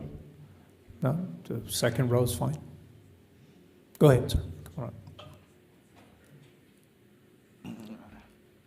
I'm Jeffrey Evans. I have lived here my whole life, apart from my time serving in the Army. I did 2 tours in Iraq. I've been decorated for... Sir, can you speak directly to me? Thank Can you. I start again? New to this. I've been inside fireballs, but public speaking makes me nervous. All right, I lived here my whole life. Did 2 tours in Iraq, decorated for valor, received a Purple Heart. I'm unfortunately familiar with the cost of war, and I'm an advocate for peace. If I came up here and proposed a resolution calling for a ceasefire between Israel and Palestine, but only mentioned Israeli casualties, just ignored the Palestinian deaths, if I listed the rocket attacks by Hamas, hostage-taking and sexual assault, and the violation of human rights of those hostages, and so on, then tossed in a line condemning incidents of Islamophobia and anti-Semitism, no one here would say, yep, that's a good faith call for peace. No, people would rightfully call it a backhand justification for violence. This resolution does just that, ignoring Israeli deaths and so on. It ignores the two-sided nature of any conflict, and it is at best anti-Israel resolution, or at worst, just blatant anti-Semitism. I don't believe anyone who would vote for it is acting in good faith as an advocate for peace. And I would be ashamed to have anti-Semitic leaders in our community. I insist you vote against this and take its supporters to task for bringing such a one-sided hate fuel before the community. If this council didn't want to hear people drone on and on about this conflict, I would like to know how it ended up here, and especially in its one-sided form. You guys can take some of my 10 seconds if you want to tell me who specifically brought this to the agenda, thought that this in its written form was worthy of consideration, that you needed all these people to come tell? Or was it just to appease the impatient young people who didn't have the conviction to sit through a meeting, just scream like children? There was no intent here to have a ceasefire or a meaningful dialogue. Thank you.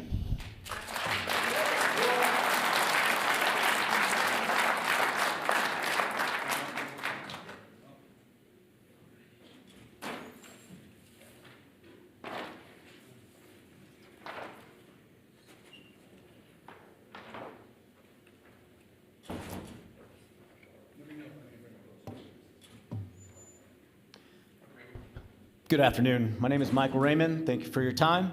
After 20 years and 3 combat tours defending our nation, I'm here to address 2 points. The first, squatting on NMSU is illegal, in which the university was complicit, and they provided public resources. One example, they provided 2 portable toilets, which an average cost is $367 per day. Total was $19,435 of your tax dollars that could have gone towards the homeless, the hungry, the elderly, the medically disabled. Public funds should be allocated for the welfare of the community, not supporting criminals. Additionally, one of Las Cruces' Parks and Recreation's 6 strategic themes is environmental sustainability. As that group grows, so does the environmental impact. The safety and welfare of the student body is paramount. Encampments at UNC, UCLA, UT Austin, Yale, Harvard, and many, many others started out as peaceful. The administration was watching them closely until violence ensued. Harvard, as you can see in the photo, a Harvard Jewish student was hiding in the library. Sir, can you stay speaking directly to the microphone? Yes. In the upper right, UCLA students could not go to class, and they left, similar to what the Nazis did prior to World War II. That is incredibly scary, but we think, no, this is nebulous. This can't happen in New Mexico. UNM has the same problem. Kirtland Air Force Base was shut down because of these people. But we think there's no way that could happen in Las Cruces. I'm here to tell you, and it's been stated before, that it's 6,000 or 6,700 miles away. No, it's here. The rhetoric, the propaganda, the verbiage that's being used on NMSU campus is here. Stop Cop City is found on a sign in the lower right picture. It is a known terrorist organization. Boycott Israeli higher education is written by these students. This is incredibly scary and incredibly sad. They choose to emulate terrorists. Thank you. Your time's up. Thank you. Thank you.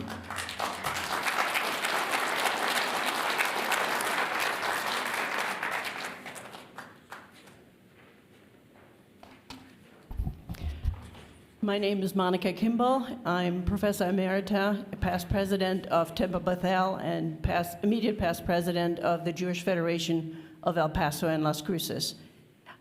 Correct, Councilor Matias, much has already been said, so my notes are redundant in many ways, except I would like to add that the ceasefire that's being called for could long ago have happened if, as in past wars, awful as they were, the group that has lost the war had to surrender.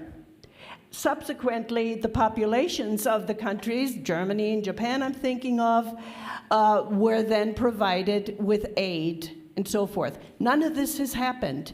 Some different law exists for the terrorists in that they can actually call the shots. This is what is happening. I mean, you have to remember that the $7 billion that the United States gave to Gaza, in addition to the billions that the world gave, were taken by Hamas to build tunnels and weaponry for their wars to come, all in planning for that to happen. And not to the people, the people of Gaza whose lives were supposed to have been improved by that. So you're dealing with a group of jihadists, and if you look at the term jihadist itself, you'll know that they will never live in peace with Jews. The contract that they say, the charter that they have, calls for the total destruction of the Jewish people and so forth. And so I wanted to, in addition to what was said about the hostages, all the terrible things that have happened, I wanted to add these comments to it. Thank you very much.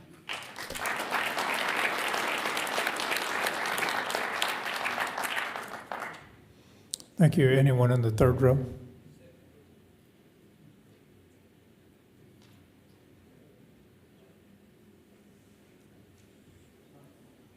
Good afternoon, ladies and gentlemen. My name is Ramon Vicente Montijo. They call me Mojo.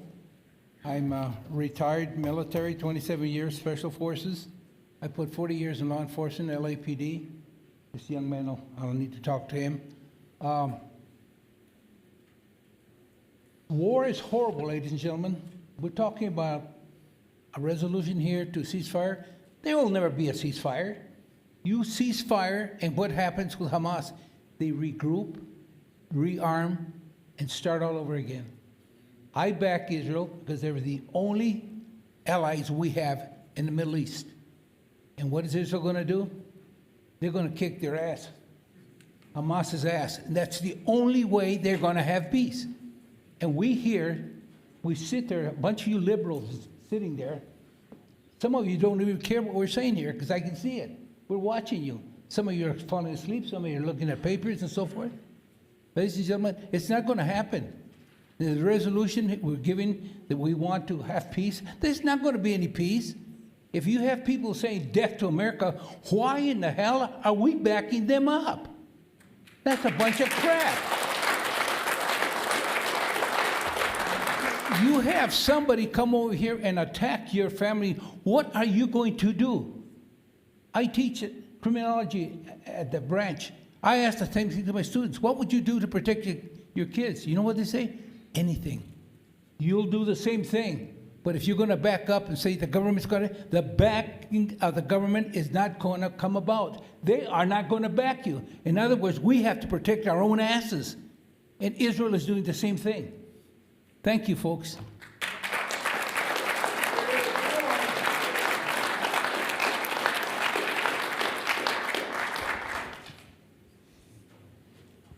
Anyone in the fourth row?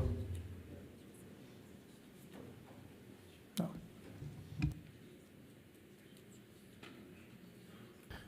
My name is Harry. I was born and raised here in Las Cruces.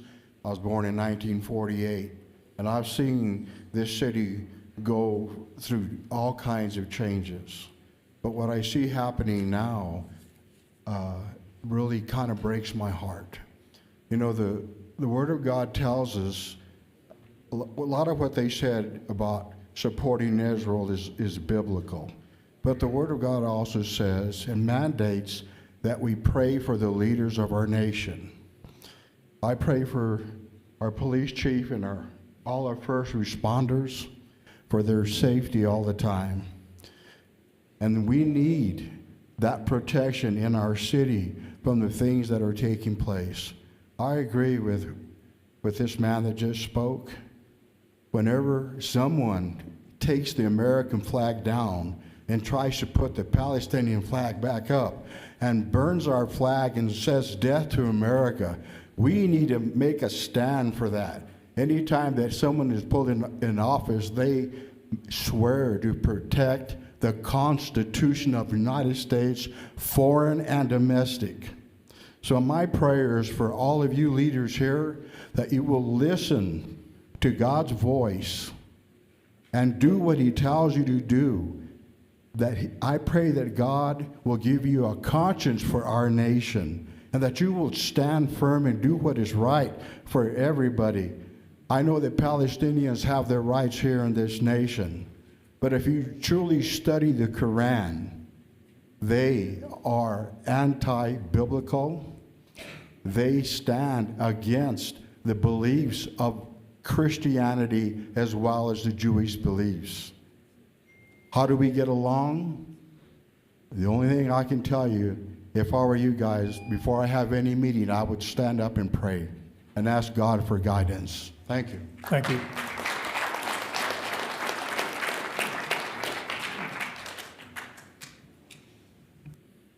Good afternoon. My name is Mike Homler. I want to thank the City Council for doing the right thing and rejecting this outrageous resolution. I also want to thank you for taking the time, a lot of time, to listen to the people.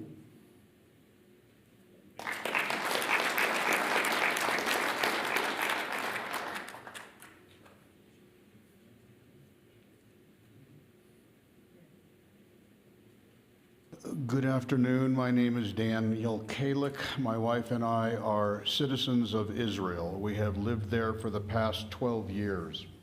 And Sir, could you bring the mic closer to you? Thank you. Better? Okay. Yeah. We have lived there for the past 12 years. And when I heard about this resolution, I got sick to my stomach because a ceasefire without conditions that both sides agree to, which Hamas would never agree to anyway, only allows them to live for another day and do what they intend to do. I want to read you a couple of points from their charter. So rather than demagoguery and propaganda, these are facts. Initiatives in so-called peaceful solutions and international conferences are in contradiction to the principles of the Islamic resistance movement. There is no solution for the Palestinian question except through jihad. Initiatives, proposals, and international conferences are a waste of time. That is who we're dealing with here, if you want to get involved in this. And believe me, having lived in Israel, we see it firsthand. As far as a blockade is concerned, as far as an occupation is concerned, some of you may not remember, but in 2005, the government of Israel pulled 8,000 Jewish citizens out of the Gaza Strip and gave it freely to the Arabs for them to decide what they want to do. What did they do? They voted in Hamas. Be careful what you wish for. The late Golda Meir, the only female president or prime minister of Israel, once said, if the Arabs laid down their weapons today, tomorrow there would be no more war. If the Jews laid down their weapons today, tomorrow there would be no more Israel. Thank you very much.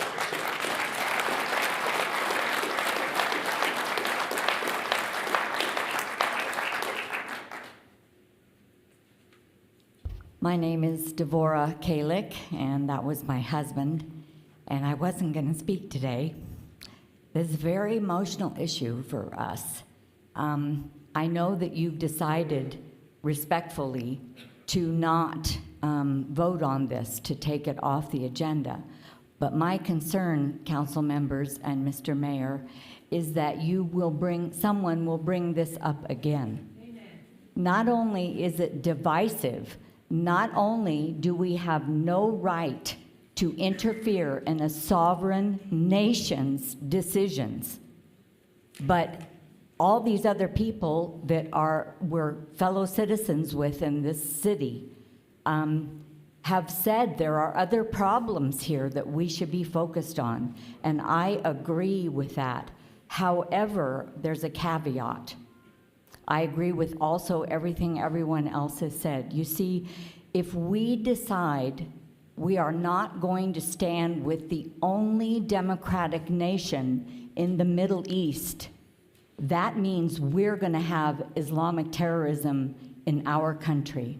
And God forbid that it ever comes to Las Cruces.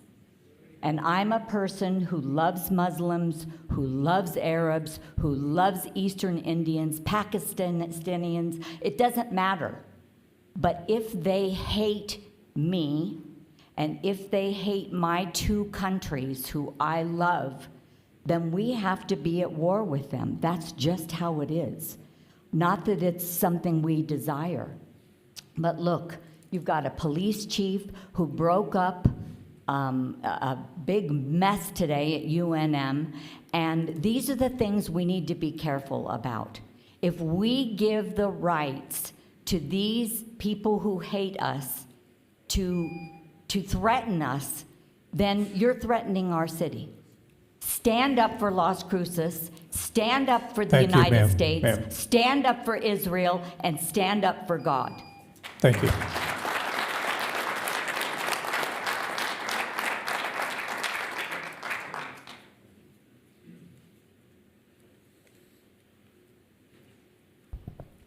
Can you hear me okay?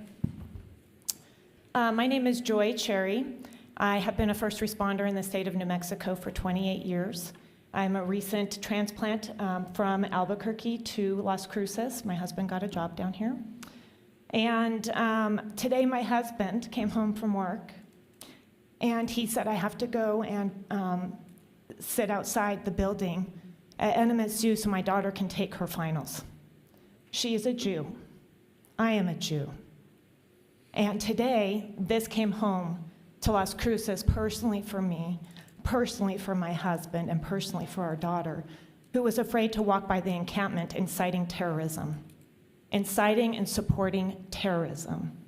And then my husband sends me the agenda for the city councils today, and thank God you pulled it, so I appreciate your comments on how abhorrent it was.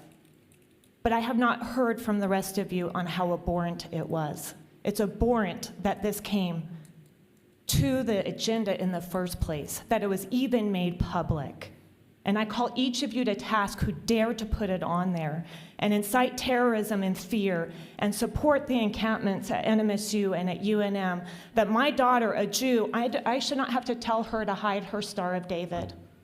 I should not have to, my husband should not have to take off work and go sit outside the building. He's a first responder. He should be helping the city. He should be helping the county.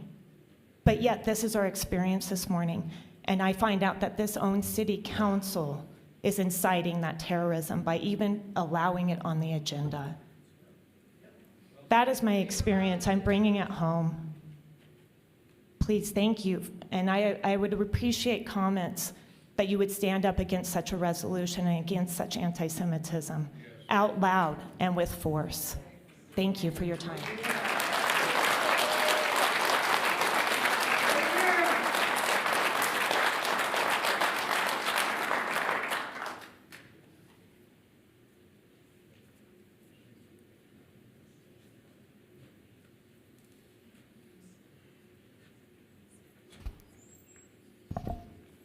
Thank you, city councilors and mayor. Thank you for removing the ceasefire resolution from the agenda. Such a divisive resolution should never have been on the agenda for this city council. As you know, State your name, please. Oh, sorry, this is Sarah Smith.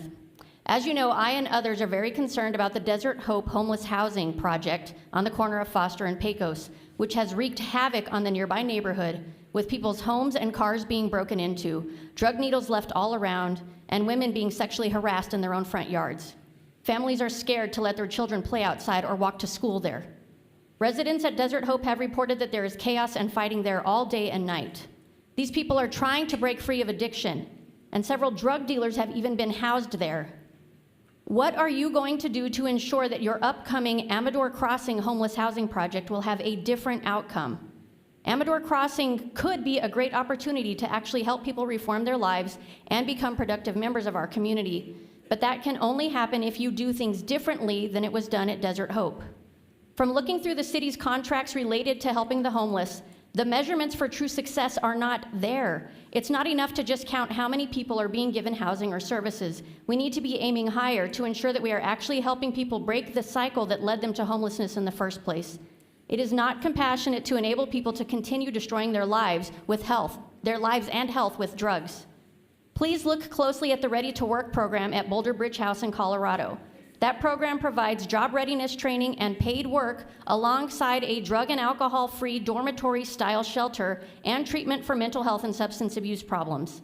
In the Ready to Work program, people start by working in an outdoor crew similar to our Mano y Mano program, but that's just one stepping stone on the way to learning the skills they need to be independent. After 1 year, people graduate from this program ready for employment, and it has a 74% success rate. Can you imagine what that would do for our community? Please do things differently at the Amador Crossing project. Thank you.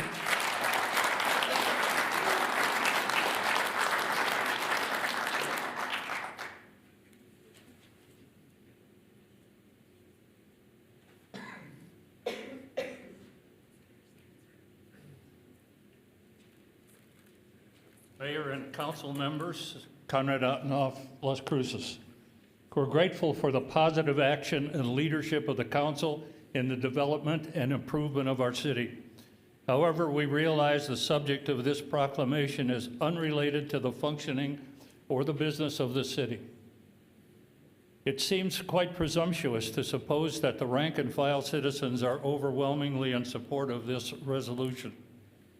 Some of the pressure for adopting this resolution undoubtedly stems from true compassion and humanitarian concern. Yet there's another overriding faction that applies high-pressure tactics such as mindless chanting, confrontation, and property destruction as witnessed at various schools and universities.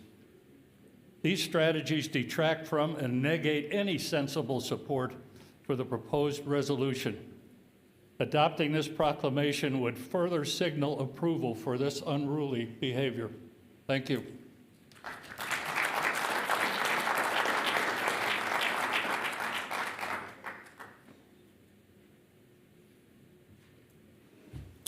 Is there anyone else on the right side?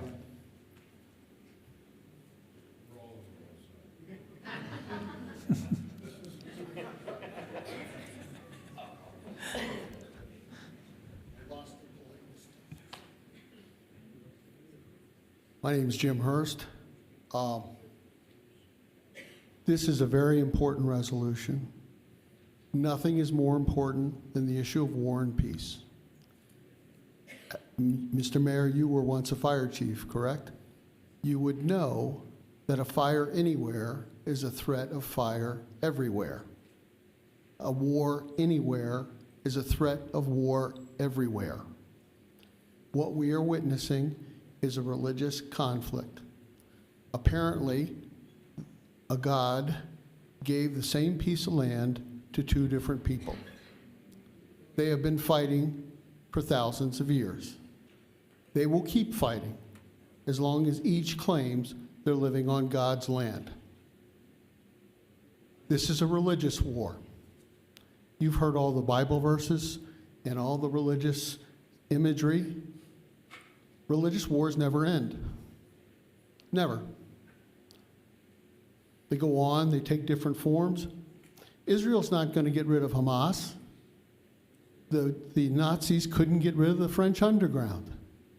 It's not going to happen. So if the condition for peace is the end of Hamas, we will never have peace. The only way peace will come is if both sides renounce holy lands and we deal with it as reasonable human beings instead of religious human beings. Religion seems to push out reason.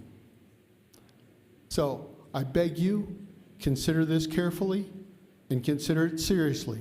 There are nukes in the world now. If you don't think a war can spread, study the history of World War I. See how serious it can get and how fast. Thank you very much.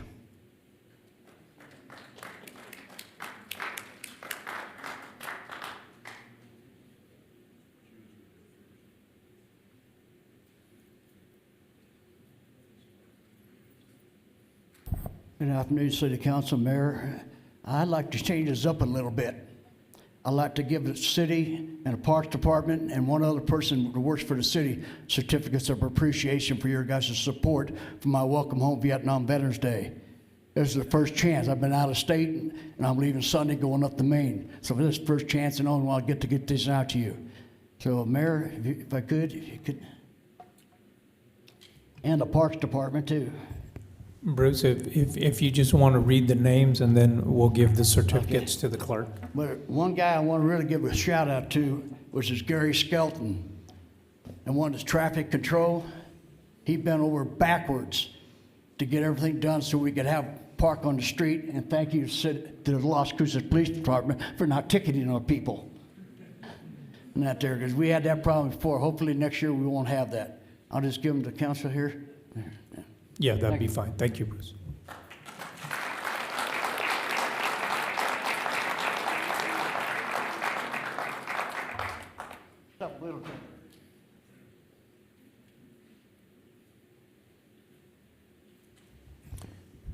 Is there anyone else? No.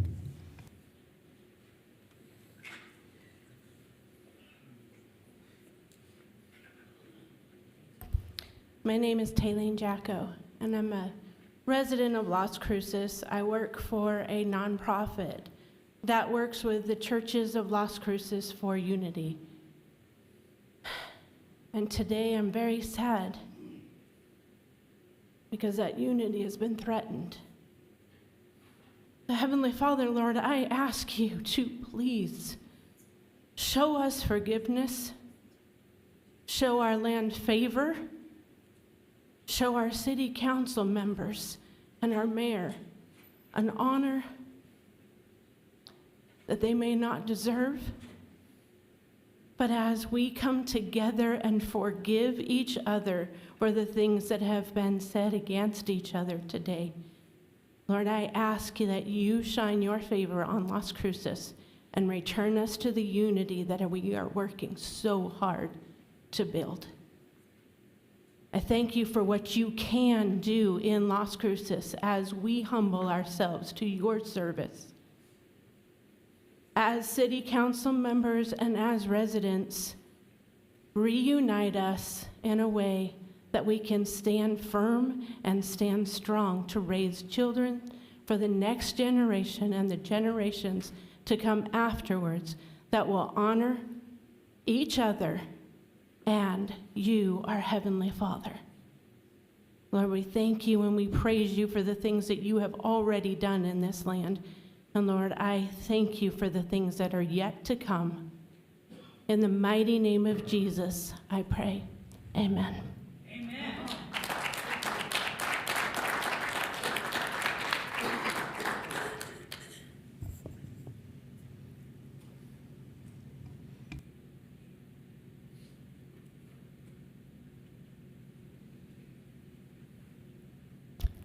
Greetings, City Council. My name is Jay Cho. I'm currently an undergraduate student at New Mexico State University, and I've been studying government and public administration and will be graduating with my bachelor's in May and continuing to go to graduate school for government and public administration.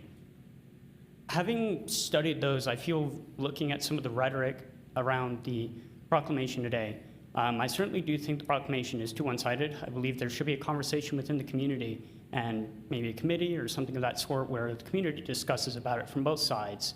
I also have a big concern about the rhetoric around it because I feel there's been, from both sides, certainly attempts to intimidate people who have their views, and I think that has no place in our democracy. We should be having healthy conversations on all sides. I also have concerns of utilizing religious rhetoric and iconography because we do live within a country that has a separation of church and state, and I do believe that should remain a very strong foundation for our country. I do believe that having healthy conversation is very important, and I also think that both Hamas and the IDF have committed wrongs. They've both breached international law, and they've broken, the IDF has held against democratic principles that I would hope they would care more for the innocent lives in Gaza, and likewise, I would hope that Hamas would care for other innocent lives, and I recognize that in their charter they don't. But at the same time, placing the innocent civilians within Gaza at risk is not fair to those people. I would hope that nobody would want anyone around them to have to experience something like that. And likewise, for Israel, I would hope the same. And so I ask that the City Council tries to work towards building a committee, or collaborate with the community, have a conversation about a resolution that would be fair to both sides and that the community as a whole would support. And I also ask the community to be more mindful of people, especially students, and especially keep in mind our freedom of speech and our First Amendment to ensure that we continuously can speak freely and organize freely around issues that we care about. Thank you. Thank you. Is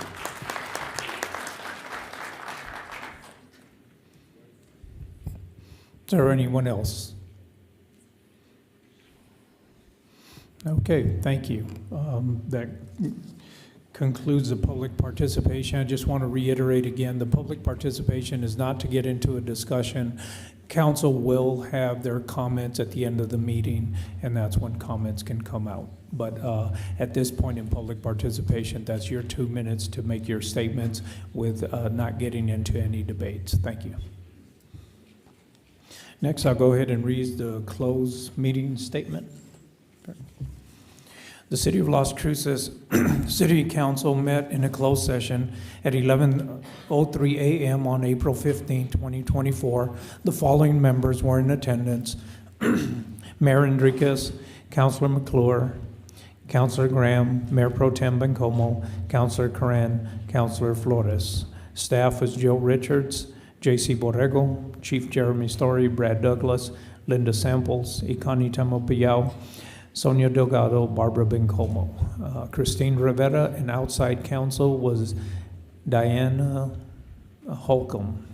The meeting adjourned at 11:20 a.m. Statement for the record: the Las Cruces City Council met in a closed session and only discussed those limited items as stated in the posted notice. The purpose of the closed meeting was to discuss pending or threatening litigation regarding Edgar Abundis, which is closed pursuant to New Mexico State NMSA 1978, Section 10-15-1H7.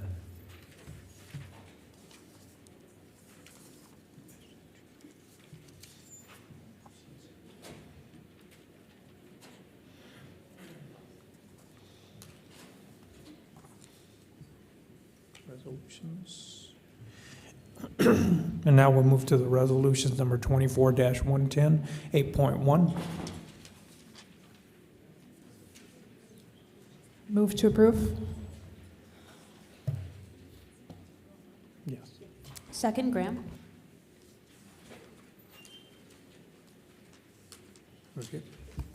So this is a resolution approving the appointment of James DeRosset to act as Municipal Judge 2 in accordance with the City Charter Article 9, Section 9.02C, and our Deputy of Human Resources, J.C. Borrego. Good afternoon, Mayor, Mayor Pro Tem, Council. J.C. Borrego, Assistant Director of Human Resources. For the record, as the Mayor just mentioned, Article 9.02C of the Charter authorizes you to appoint a Municipal Court Judge 2 until the next regular election. The annual salary is $147,909.53, which under municipal code is 95% of the Municipal Court Judge 1. On March 8th through March 25th, the Municipal Court Judge 2 job was posted. There were 7 candidates that applied and 5 candidates that were invited to participate in a video recording interview. On April 8th, in a closed, noticed, and published meeting, the City Council discussed the internal hiring process and reviewed the video recording interviews, and the selected candidate was Mr. James DeRosset. Mr. DeRosset has a Juris Doctorate from Washington and Lee University School of Law, Master's degree in Philosophy from the University of Texas, and Bachelor's degree in English from the University of Memphis. He's been a practicing attorney for over 20 years, and he is the managing attorney for the Public Defender's Office in the 11th Judicial District. He's an active attorney in good standing with the New Mexico State Bar. And the council's options are vote yes to approve, vote no to deny, or vote to table. I do have Mr. DeRosset and his family here today, his wife Haley and his 2 children. Thank you, J.C. Any questions on council? No, thank you. Councilor Corinne. I just wanted to thank you, JC, and all the folks who applied. I really want to give really a lot of appreciation for the process that this went through. I think it was really different than in past years, and I really appreciate the transparency and sort of consideration that has gone into it. I also just want to mention that a highlight for me among this candidate's qualifications was an attention to animal welfare, and so for me, it's an easy place to sell me on things. So I really appreciate that being mentioned in your thing. So again, I just want to appreciate all the staff and my fellow counselors who have really brought this to a really great process and brought a lot of thought to appointing a second municipal judge. So thank you for that. Thank you, Councilor Corinne. Mayor Pro Tem. Thank you, JC. I also want to thank you and your staff and the city clerk for laying out the process for us and making it really easy that for when we went to closed session. That quite frankly, sir, it was a very easy vote for me. Your video was pretty immediately captivating, and you spoke really well about, and you obviously know very well the population that you will be serving. And you spoke with a lot of empathy and a lot of heart, and I think you're going to fit right in with Judge Filosa, who I just have come to gain so much tremendous respect for. And so thank you for applying, and thank you for accepting. I hope you haven't regretted it quite yet. So I do also just want to make sure and thank the rest of the candidates because they were all really tremendous. So thank you, Mayor. Anyone else?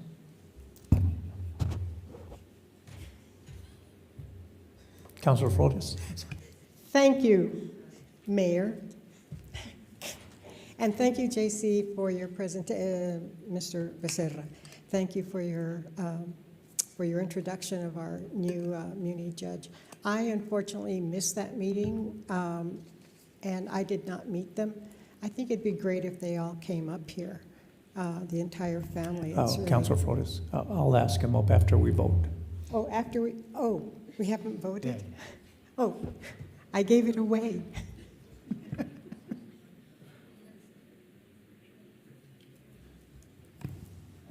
Proceed. This is on the motion to approve Resolution 24-110. Councilor McClure? Yes. Councilor Matisse? No. Counselor Graham? Yes. Counselor Cran? Yes. Counselor Flores? Yes. Counselor Bencomo? Yes. Mayor? Yes. Motion passes. All right, thank you. Mr. James Dressett, if you don't mind coming up and say a few words. Judge.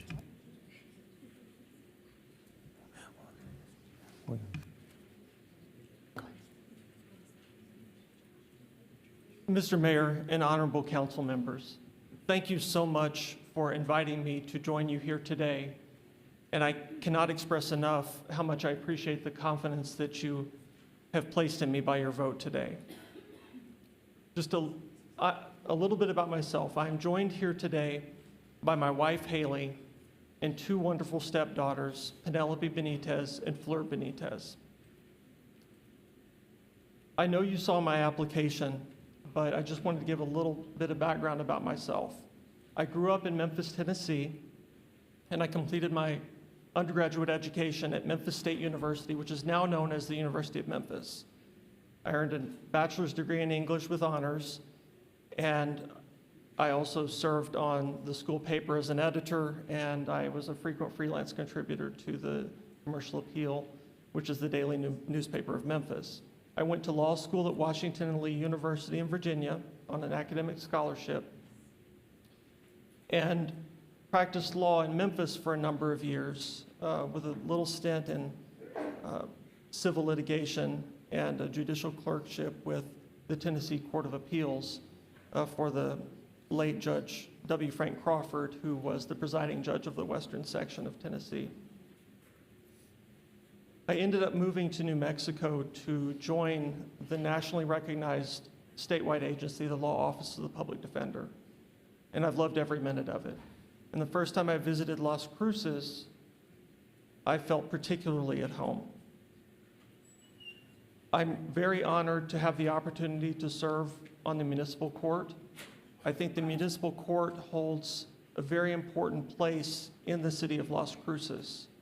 More than any other court, the municipal court deals directly with pressing quality of life issues affecting us in this beautiful city. And I pledge to serve this city in that role with treating every person who comes before the court with dignity and respect, and to handle cases fairly and impartially. I think that the municipal court is well positioned to make very positive changes for the city of Las Cruces and is already doing so with compassion, fairness, vision, and hard work, which are all exhibited by Chief Judge Anthony Filosa, who I am privileged to know well because he and I worked together very closely before he took the bench of the municipal court. We worked together at the Law Office of the Public Defender. I have immense respect for Chief Judge Filosa, for his integrity, for his work ethic, for his legal knowledge, and for the initiatives that he's put into place to make municipal court more responsive to the needs of the community. So once again, I thank you.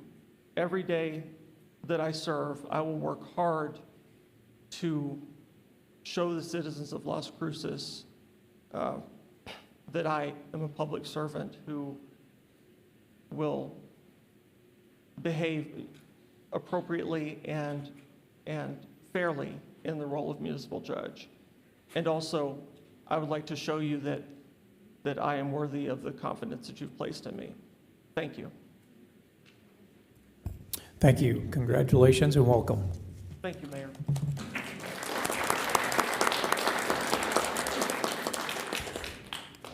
Next on the agenda is 8.2, Resolution Number 24-111, a resolution approving a substantial rehabilitation and an exception to the Home Rehabilitation Handbook for the residents located at 1001 Colorado Avenue. I think we have Isaias. Move Maya? to approve, Graham. Second, Corn. Thank you.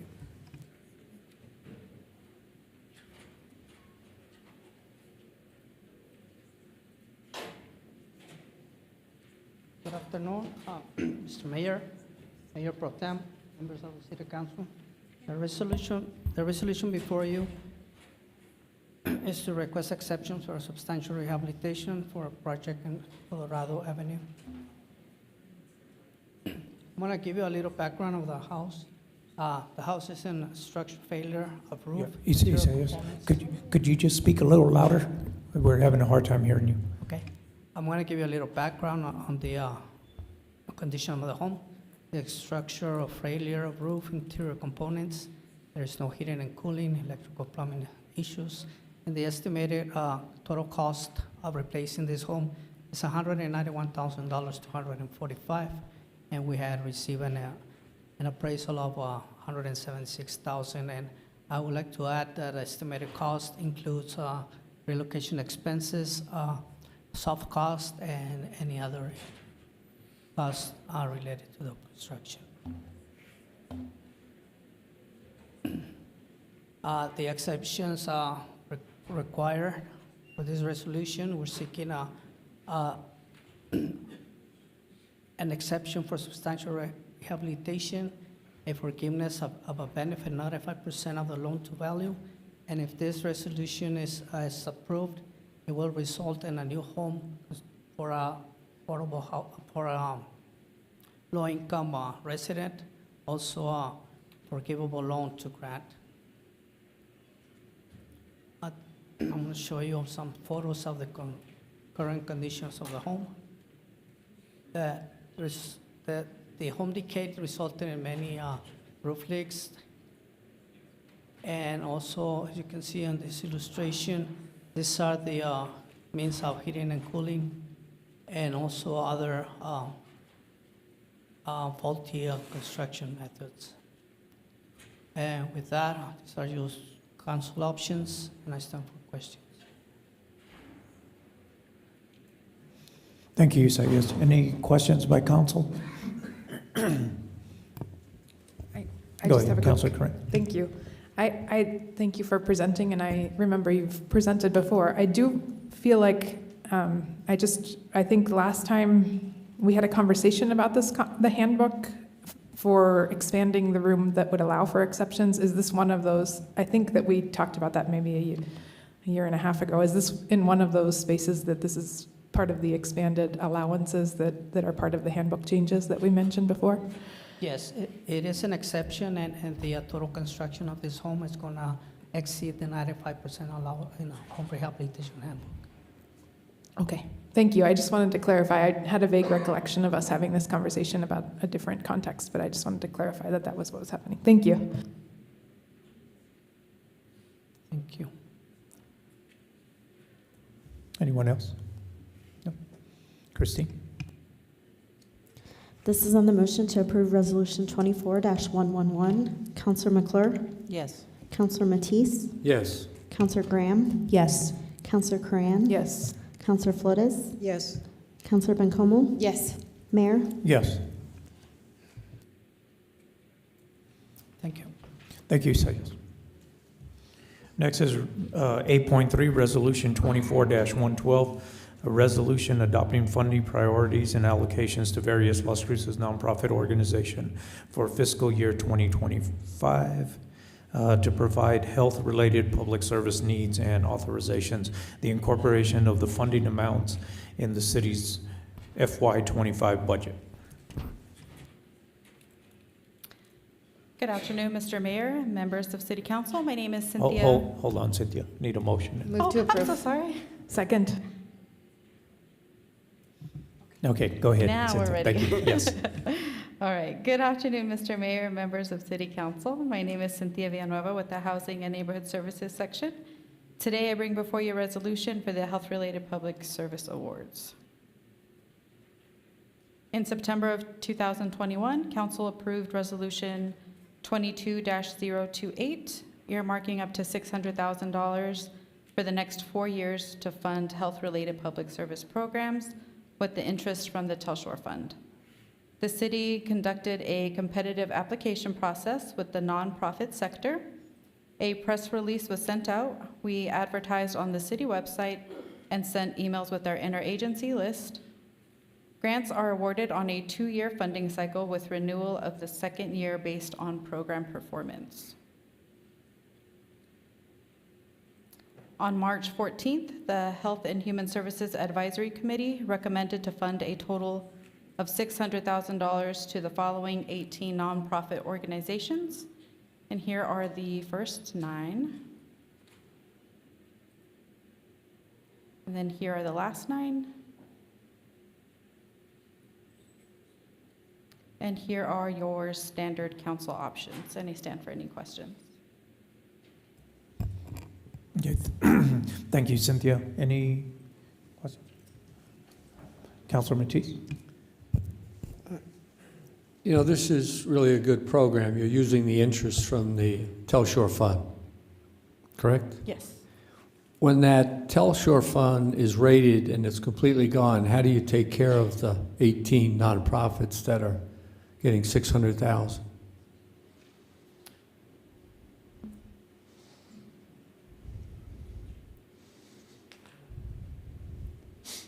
Mr. Mayor, Councilor Matisse, Natalie Green for the record.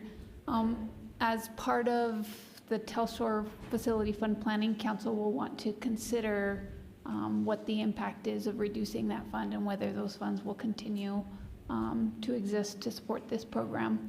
We do pass an investment strategy every 4 years, so we do have funds for 1 more year after this fiscal year, so council will have to make that decision when we bring that resolution back to you. Thank you. Thanks for that answer. Thank you. Mayor Pro Tem. Thank you. Natalie, this my question may be for you. Come on back. For when these organizations apply, do they apply just as a general application or do they have specific funding requests that they're making? Mr.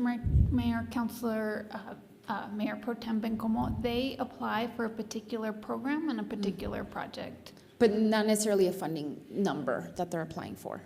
Mr. Mayor Pro Tem Bencomo, so there is a cap to the to what they can apply for. We limit it to about 30,000, but because there was less proposals, the Health and Human Services funded each one at a little bit higher than the 30,000.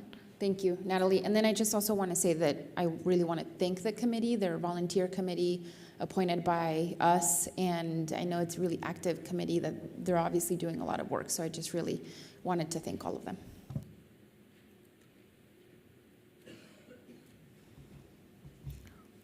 Okay, Christine? This is on the motion to approve Resolution 24-112. Councilor McClure? Yes. Councilor Matisse? Yes. Councilor Graham? Yes. Councilor Cran? Yes. Councilor Flores? Yes. Councilor Bencomo? Yes. Mayor? Yes.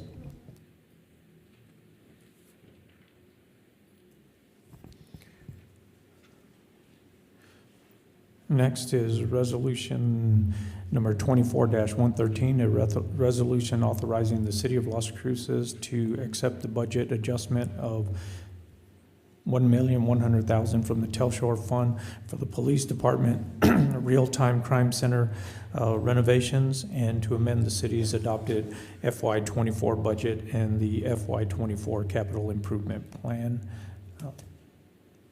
We have a motion. Move to approve. Second, Graham. Thank you. And Leanne DeMooch.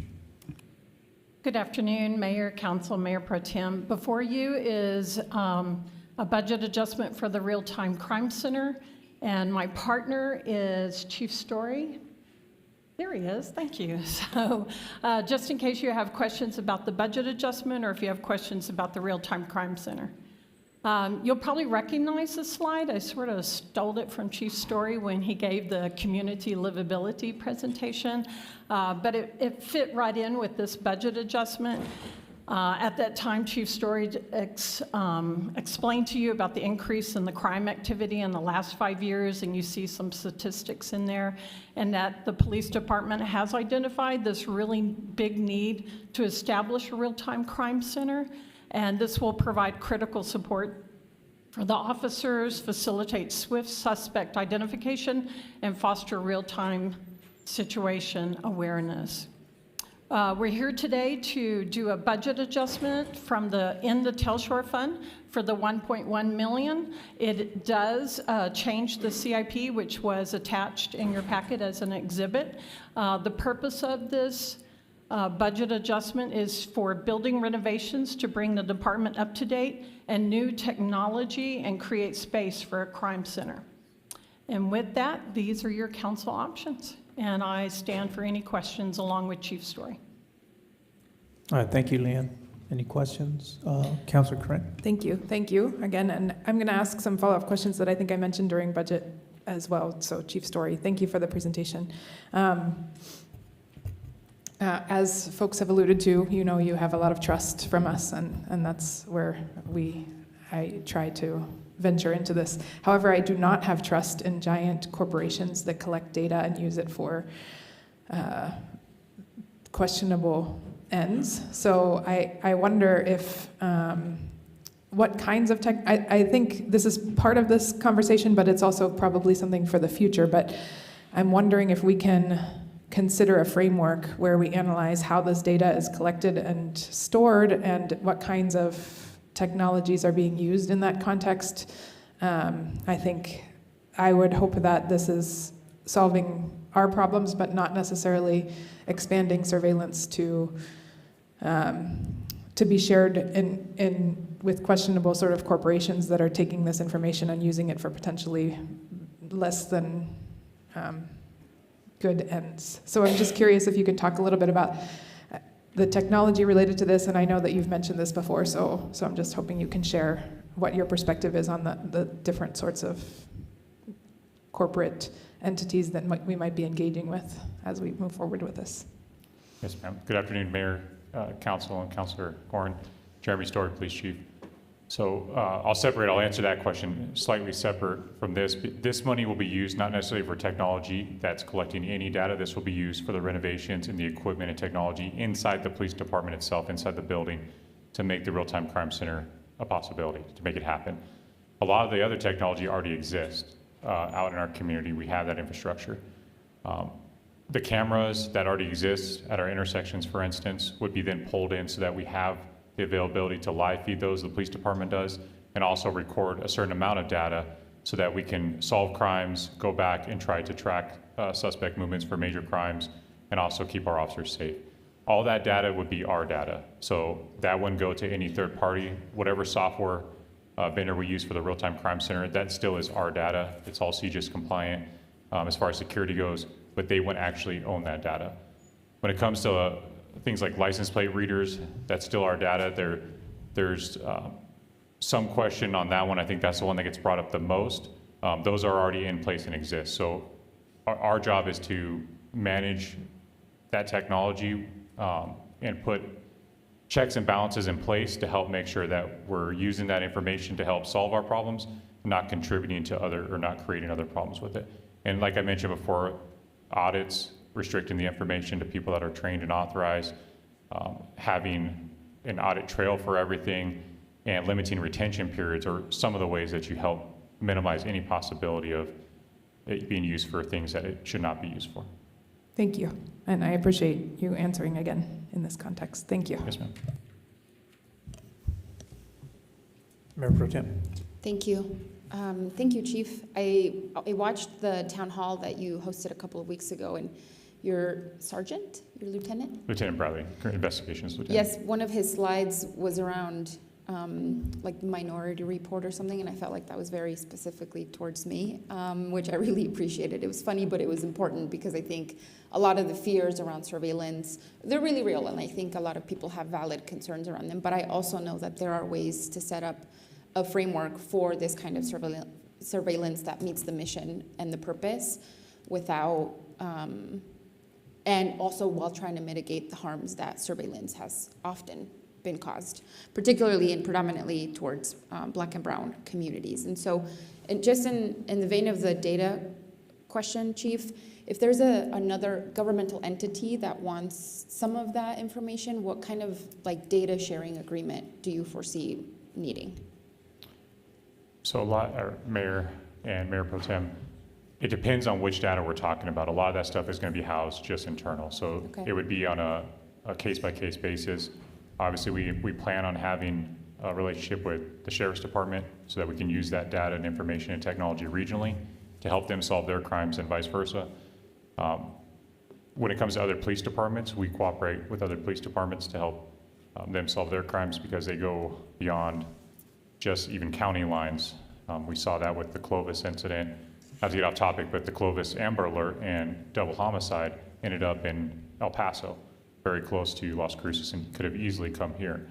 And so using that information across police departments is helpful to protect officers and solve crimes.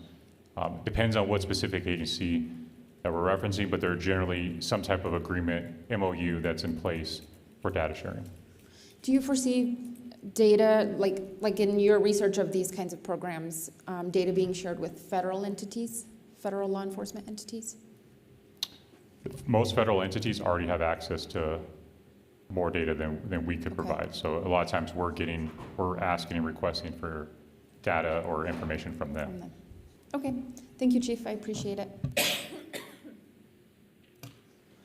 Councilor Matisse. Yes. Leanne, if I may, excuse us, Chief. I'm going to support this, and this is 1.1 million that comes out of the Telshore Fund, correct? It stays in the Telshore Fund. Sorry, Mayor, Councilor Matisse, it is staying in the Telshore Fund. It will be used as an expense out of the Telshore Fund. Okay, and then we have a mandatory 1/12 reserve, correct? Mayor, Councilor Matisse, that is correct, but that's only for the general funds. This is a special revenue. And we have an additional 212, correct? Correct, for the general funds. What's the total amount for those both reserves for the general fund? Currently, for the general funds, I want to say it's around about $24 million, sir. Total for both? For the two together, yes, sir. Okay, thank you. Don't quote me on that, but it's No, around that. that's okay. I just wanted I don't to have that memorized, be sorry. reorientated what we have in reserves. Thanks. And Chief Story?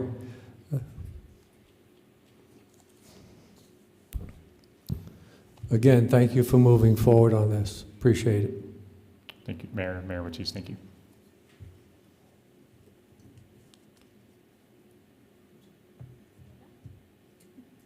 Oh, I'm sorry, Councilor. I thought you had a question for Chief. No, I just want to say thank you. Oh, okay. Sorry. Christine? Excuse me, I have a question. I'm sorry. Councilor I have a Flores. question for Leanne. This is a question that doesn't touch on what well, I don't know. I'm really out of order. If I'm out of order, please let me know. The Telshore Fund. The Telshore Fund, we keep the corpus. So how is it that it would be depleted in the next fiscal year? Mayor, Councilor Flores, at the work session and then at the community livability work session that you had, Ms. Bencomo presented a couple of slides that had and I apologize, I don't have them with me, but right now we have a market value, if we sold everything, because we have, we have it invested. So if we sold everything, our value would probably be somewhere about like $40 to $42 million. So as we use out of the Telshore, we have to take it out of those investments so that way it can be used. It's up to the council. There really isn't a resolution that says we're going to keep the corpus in there. It's by the resolution by the council of what you want to use out of that Telshore Fund. It's also a sound economics to keep that corpus intact. Well, maybe not intact, but definitely to keep some of the corpus. It's just that it was mentioned in the last presentation that the corpus regarding the housing issue would be depleted. Is it just for that particular distribution? So so Mayor, Councilor Flores, the resolution that was previous for this one was the $600,000 that the council agreed upon, I think, several years ago. It was agreed upon that 300,000, then it went up to, a couple of years later, went up to 400,000, and then there was a recommendation, I want to say 2 or 3 years ago, to bring it up to $600,000. So those funds are taken out of the Telshore. As we continue to use the Telshore, of course, it does take more out of it. However, I will say that our investments have been rather strong, and we do have it well invested. So hopefully we can juggle the two together and work, of course, with the city manager and the mayor on what the council would like to bring forward for the Telshore. And in terms of keeping it growing and in terms of disbursements, but so why was that comment made by Ms. Green that there was a question as to how the fund was? I think it was Councilor Matisse who posed that answer. The question. And so that's, and you're the person that would know, so it's really the timing or the scheduling, the agenda is perfect. So why would that comment be made? So Mayor, Councilor Flores, I really don't know if... Okay, that's fine. Okay. We can look into it. Thank you very much. And thank you, Mr. Mayor, for... Okay, thank you. Councilor Grant? Sure, thank you. No, I wasn't sure if it sounded as if you were going to call for a vote, and I just wanted to remember that at least one member of the public had been asked to wait to comment on the agenda item, so I just want to make sure that we don't overlook that. Thank you. Yeah, thanks for that reminder. Councilor Matisse? Yeah, Dr. Flores, to be specific of why I asked that question, I think it was, that reminded me, I think it was Councilor Bencomo. And what we have to be careful is that when the principal is gone, and is completely gone, then we have a problem. But Leanne has assured me that we're doing such wise investment that we're operating off the interest. And that's what I was asking. And thank you. So Mayor and Councilor Flores, and we are, right now we do have it very wisely invested. And so with the 600K, yes, but as more and more comes out of the Telshore, then that lowers it lowers our principal investment that we have. So, and it also, right now, the Telshore by our resolution, we have the capability of doing long-term investments, and so we do have it invested in long-term investments. Yes, which gives us a higher yield. So, sorry, Mayor.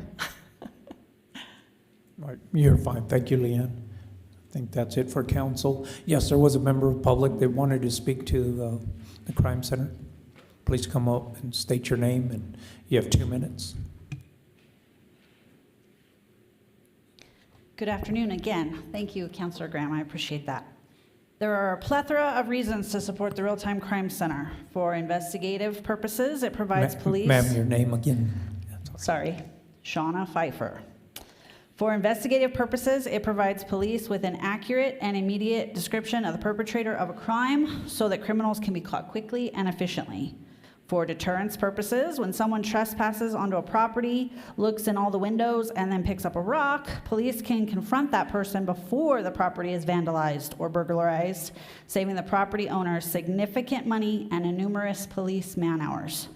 For accountability purposes, it provides an auditor or even the public transparency to ensure constitutional policing is occurring.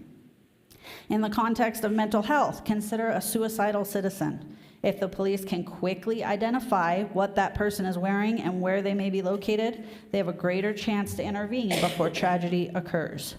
But is all of that worth $1 million? If you hesitate at all on that question, then I will ask you to consider the safety of your police officers that work tirelessly to support all of your constituents. Could the Real-Time Crime Center have been able to prevent Officer Hernandez's murder? Perhaps. Imagine if he'd known that that suspect was seen earlier in the day brandishing a 12-inch knife. How different would that interaction have been? So, the most important question of the day, will the Real-Time Crime Center prevent another officer's death? Without question. And that is absolutely worth $1 million. Thank you.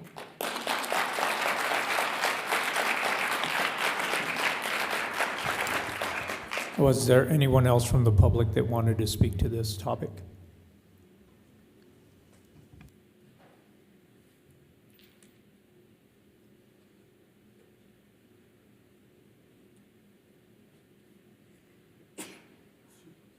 Mayor, Council, my name is Michael Frames. I definitely approve moving forward with this, and I hope you all consider the same.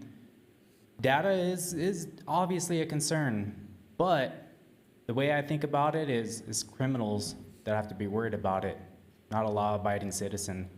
I don't think this is going to solve our problems that we have in front of us, but I think it's a step in the right direction, and we desperately need a step in the right direction, so I would appreciate everybody voting to move this forward.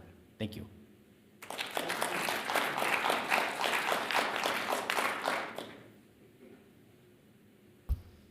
Taylene Jacko.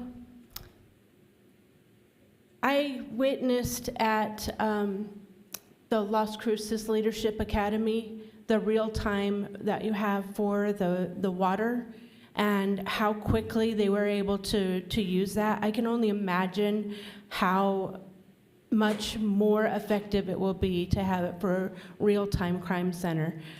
I think today you've witnessed so many of your constituents that are standing behind Chief Story, and we trust him, and I would like to ask you to do the same thing and to trust him with this.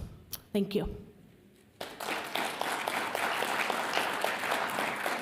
I think there's one down there.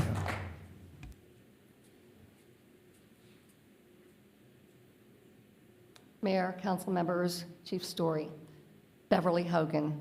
I am 100% in favor of the $1 million for this real-time crime center. I don't think you can put a price on an officer's life. It's that simple. Our policemen deserve to feel like every day they go out, anything we can do as a council and as citizens to make their life safer and their job safer, it will be worth it. And let's face it, crime has gone up dramatically. We have people that don't even want to move here anymore. And they're telling us that. And then there are others that are moving out because they can't stand it. I mean, we live up in Las Colinas, and we're experiencing it. You know, they're stealing cars, they're breaking in. And I always felt safe before. So I totally support this, and I hope you do too.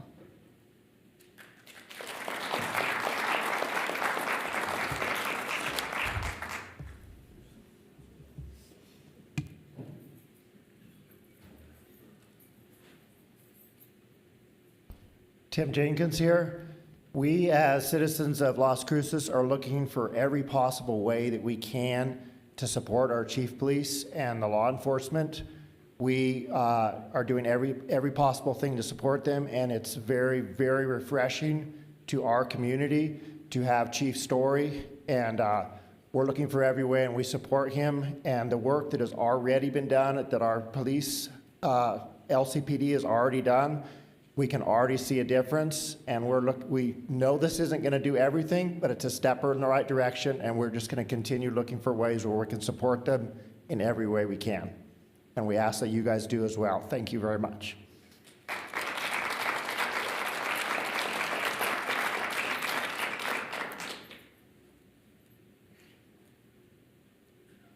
Joy Cherry again. I want to just point out to the council members and to the mayor to remember that cities who have decreased their police force have increased their crime. And so anything we can do to support our police force is very important. And I agree with real time. I agree with you. I'm always concerned about data collection personally as well. However, I think that we have checks and balances in place and if there's bad actors, that we can bring them to task. But I think that doesn't negate the necessity for Chief Story to be able to maximize his potential for combating crime in our community. Additionally, I think that it's not just the first step, which is catching criminals, but it's also ensuring that that we enforce the laws that are in place so that criminals are prosecuted and spend time in jail. So if there's resolutions allowing us to prosecute those crimes and put money toward those criminals, and enforcing those laws, we also need to look at that as well. This is just a first step to help hit which is their front line. But the second line is following through and making sure when we do catch criminals that they actually pay a price and there's deterrence restored in the community. Thank you.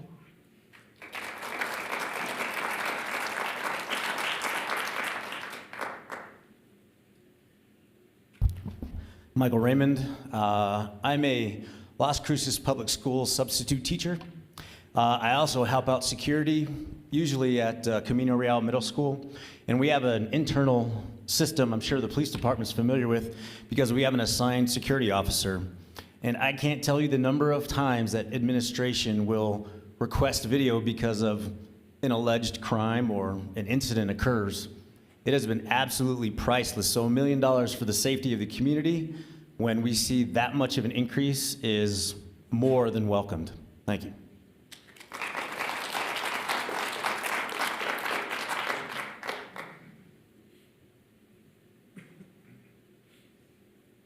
Vic Villalobos.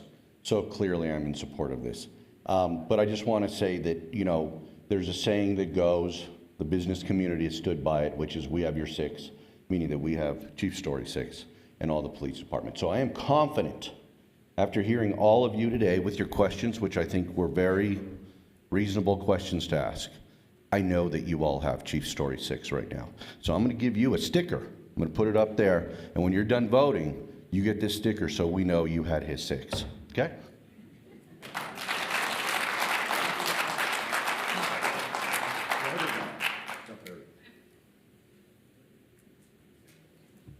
Okay, thank you, Leanne. Christine?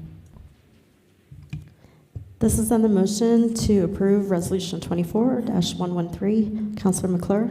Yes. Councilor Matisse? Yes. Councilor Graham? Yes. Councilor Coran? Yes. Councilor Flores? Yes. Councilor Bencomo? Yes. Mayor? Yes.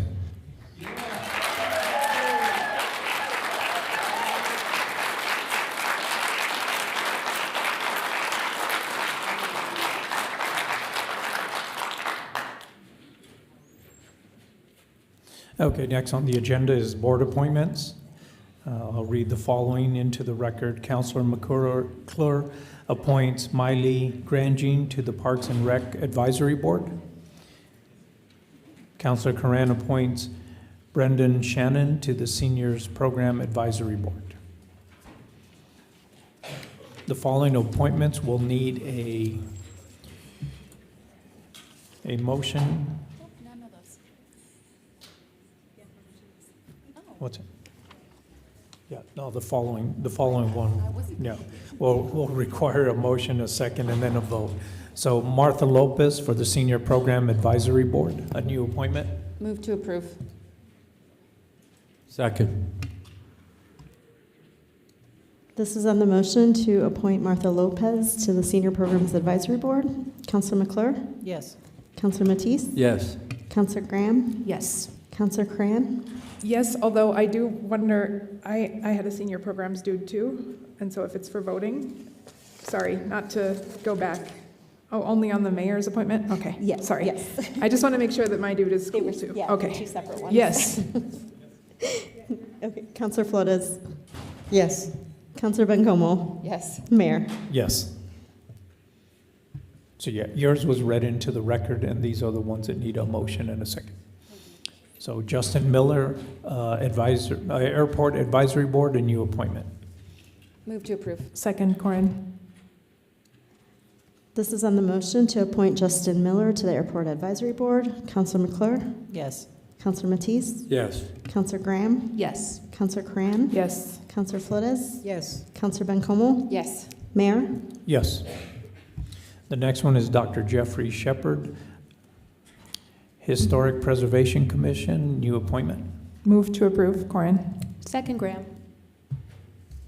This is on the motion to appoint Dr. Jeffrey Shepard to the Historic Preservation Commission. Counselor McClure? Yes. Counselor Matisse? Yes. Counselor Graham? Yes. Counselor Cran? Yes. Counselor Flores? Yes. Counselor Bencomo? Yes. Mayor? Yes. Thank you. Next is the notice of proposed ordinance. There are two. The first one is Council Bill number 24-026, ordinance number 3068, an ordinance approving a zone change from UR Urban Ranch to REM, single-family residential estate mobile for two properties encompassing 1.5 plus acres each and located at 6820 and 6860 Shannon Drive, submitted by Alberto Guillen, property owner. Bring it forward.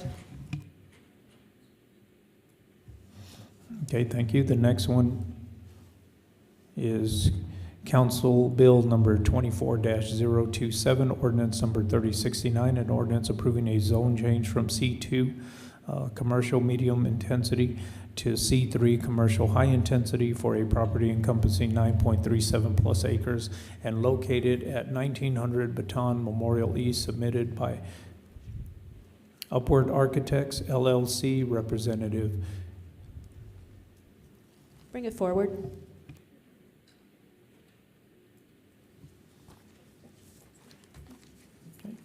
Next, we'll go to City Council members' board reports and comments. I'll start with Councilor McClure. None, thank you. Councilor Matisse. None. Councilor Graham. Councilor Corinne.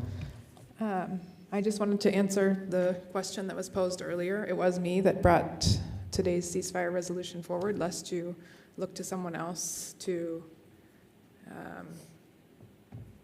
indict that person. It was me, as I mentioned at a prior city council meeting. And I would say, to that end,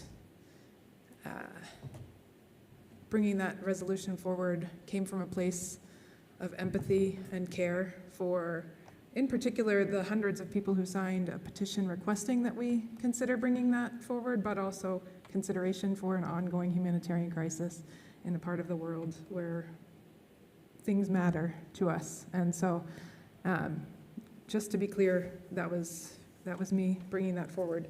So that's to answer the question that was posed in the earlier comments. Pivoting to other notes, I do want to say I look forward to, and I'll be following up with folks on this, two things that constituents have brought forward, hoping for this summer. One is a constituent asked for a Check the Chip campaign related to animals.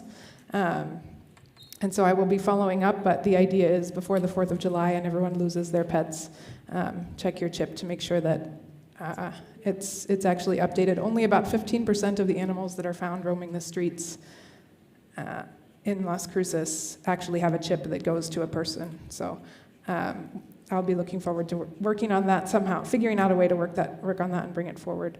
And then the second thing is related to fireworks. I'll be following up with Chief again. As you know, one of the biggest concerns brought forward in my district is always folks using illegal fireworks. So I'm hoping we can do an educational campaign related to what is allowed and what isn't allowed. So those are two other business items that I just wanted to put out as coming soon on the agenda. And I also just wanted to own that it was me that brought that resolution forward. So. Thank you, Councilor Corinne. Councilor Flores. Thank you, Mayor.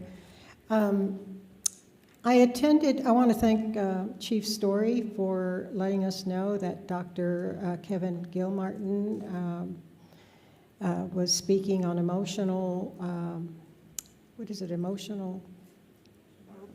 Oh yeah, survival. I'm sorry, I'm half dead today. Emotional survival. And it was a full day event. I believe there were 2 days, Thursday and Friday, with the same material. And Counselor McClure also attended the morning session of Thursday's presentation. And it gave me a lot of insight to how tough it is to be a police officer. And Dr. Gilmartin respectfully made a distinction between a firefighter and a police officer. A police officer is always ready to be ready. A call comes in. They're in the car, they're whatever, and they boom. So the adrenaline rushes. The adrenaline rushes, and it just rushes. And they're not on call, whereas firefighters are actually in their stations, and as Dr. Gilmartin would say, you know, fixing their favorite recipes and kicking back, and that's how he described it. And they're just being, you know, relaxed and whatever, and just all they're waiting for is the bell. And once the bell goes off, boom, they go into action. But then they go off. The other thing he said, and I don't know if it's true for our department, is that you're on 2 days and then off. No, you're on 2 days and off 4 days. So he called it a weekend every other day, something like that. And because of the way the rotation and the assignments go. Police officers don't have that. Police officers have whatever it is at 5 days, 7 days, and then I think those schedules vary. I don't know how it's run, so please forgive me, Chief Story and Chief Smith. The important thing here is that because we value, at least I do, I think we all value the services of our police department, our police officers, and our firefighters. But, you know, I thought I would just stay for the morning and then, you know, see what it was all about. But I was so intrigued, and I went back, and Emotional Survival and I bought the book. It speaks to each one of us, actually, and it's a quality of life issue. And he said that a police officer is just like all this adrenaline, you know, they're on, you know, on their duty, whatever hours. And then when they get home, they're drained. They have no energy. They don't have any social life or very limited social life. They, you know, the spouse may say, oh, let's make plans for this Friday. And it's like, well, yeah, go ahead, do whatever you want. No, let's do something this Friday. Let's get together with friends. And it's always no, or, you know, and it's just, and it was just amazing to me. So thank you, Chief Story, and all of your officers. You're just literally under the gun the entire time. And it's like under fire. And so the day that I was there, Aaron Glimp was there, detective now, and he was my community outreach person for my district, and he was very well liked and respected, but now he's a detective. And I asked him if we were fully staffed, if our police department was fully staffed, and I believe he said that we were not. I think there are 220 positions and 190 are filled. Yeah. And so I said, well, why don't we fill those 30 positions? He says, well, because over 100 people qualified, but they didn't, applied, but they didn't qualify. And as Dr. Gilmartin stated, police officers go through a psychological test, and I always wondered about that. He said they go through psychological testing and I guess all sorts of other testing or criteria that they have to do. But so what I'm saying today, Mr. City Manager, is I think we have to make more of an effort to, and I don't mean to step on your toes, Chief Story, but I think it'd be great to have more police officers. I mean, just really, make it more attractive, pay them more, and then have the same kind of system that firefighters have. Where they're off enough so that they can charge, they can, leave the persona of being a police officer and still feel connected, and which would allow them to be connected to their wife, to their community, to their children, to their significant other, and enjoy life. Because apparently police officers just don't, and again, I'm just speaking out of what Dr. Gilmartin said. They just want to go home and veg because they're emotionally drained. And he went into how it's this emotional, quote unquote, thing is really very biological. And the depression that sets in is biological. So it was he has a PhD in, psychology. But he was a police officer for many, many years in Tucson. And he actually presents in many places.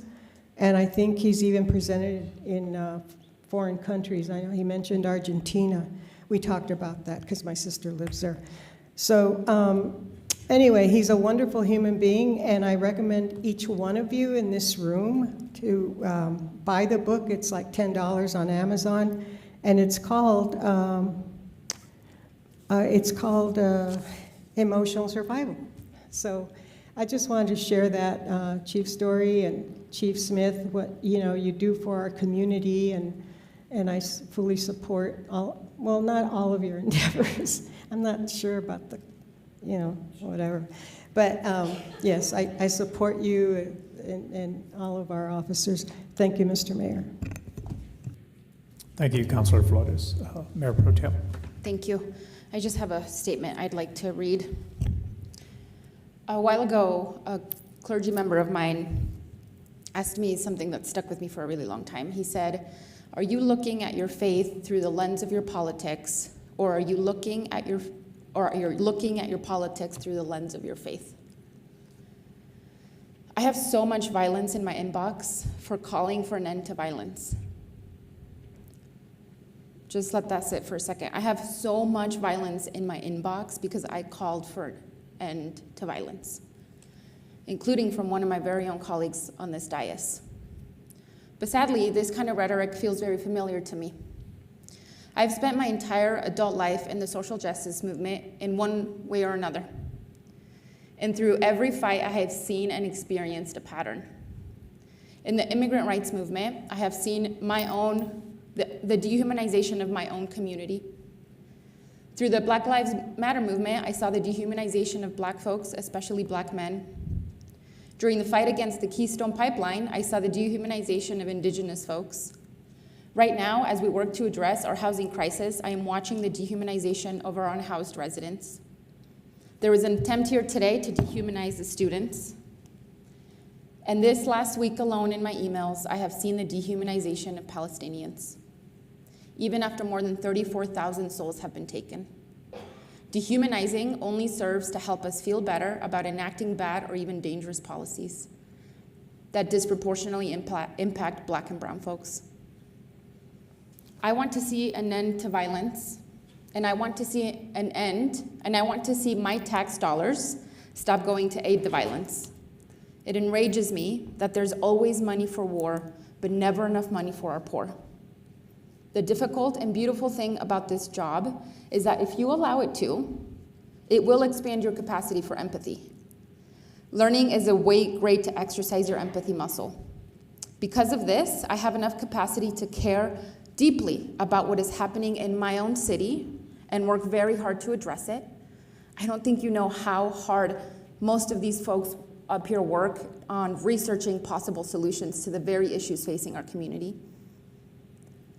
I also have enough capacity to care and be torn to shreds by the violence I am literally watching unfold in Gaza. The emails I could actually get through had a clear ask. just please denounce Hamas. And I do. I denounce Hamas. What happened on October 7th was violent and horrific.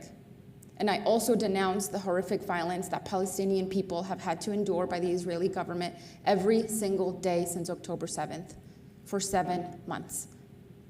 With my vote today, I make 2 commitments. 1, to continue to speak out about the need for a ceasefire, ensure the violence, trauma, and hunger stops for Palestinians and the Israeli hostages and their families. And 2, to firmly stand against anti-Semitism and Islamophobia, especially this election year, but certainly beyond.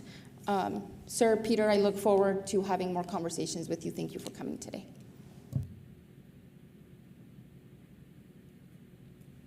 Thank you, Mayor Pro Tem. And again, I just want to also reiterate, any resolution or anything that comes forth, we are looking for peace, we are looking for balance. As mayor and council, our priority is our city of Las Cruces, and to make it a safer community, to be righteous, and to do it with a compassion for those that live and work and worship in this community. So I'll leave that, and to also, I guess, practice the peaceful. As a former firefighter, I was listening to Councilor Flores, and I agree everything that she said about police, and it is a difficult job, it is a tough job, and kudos to Chief Story and his staff, and I've told them several times I stand with them, but I was a firefighter, and I can tell you it's a difficult job as well.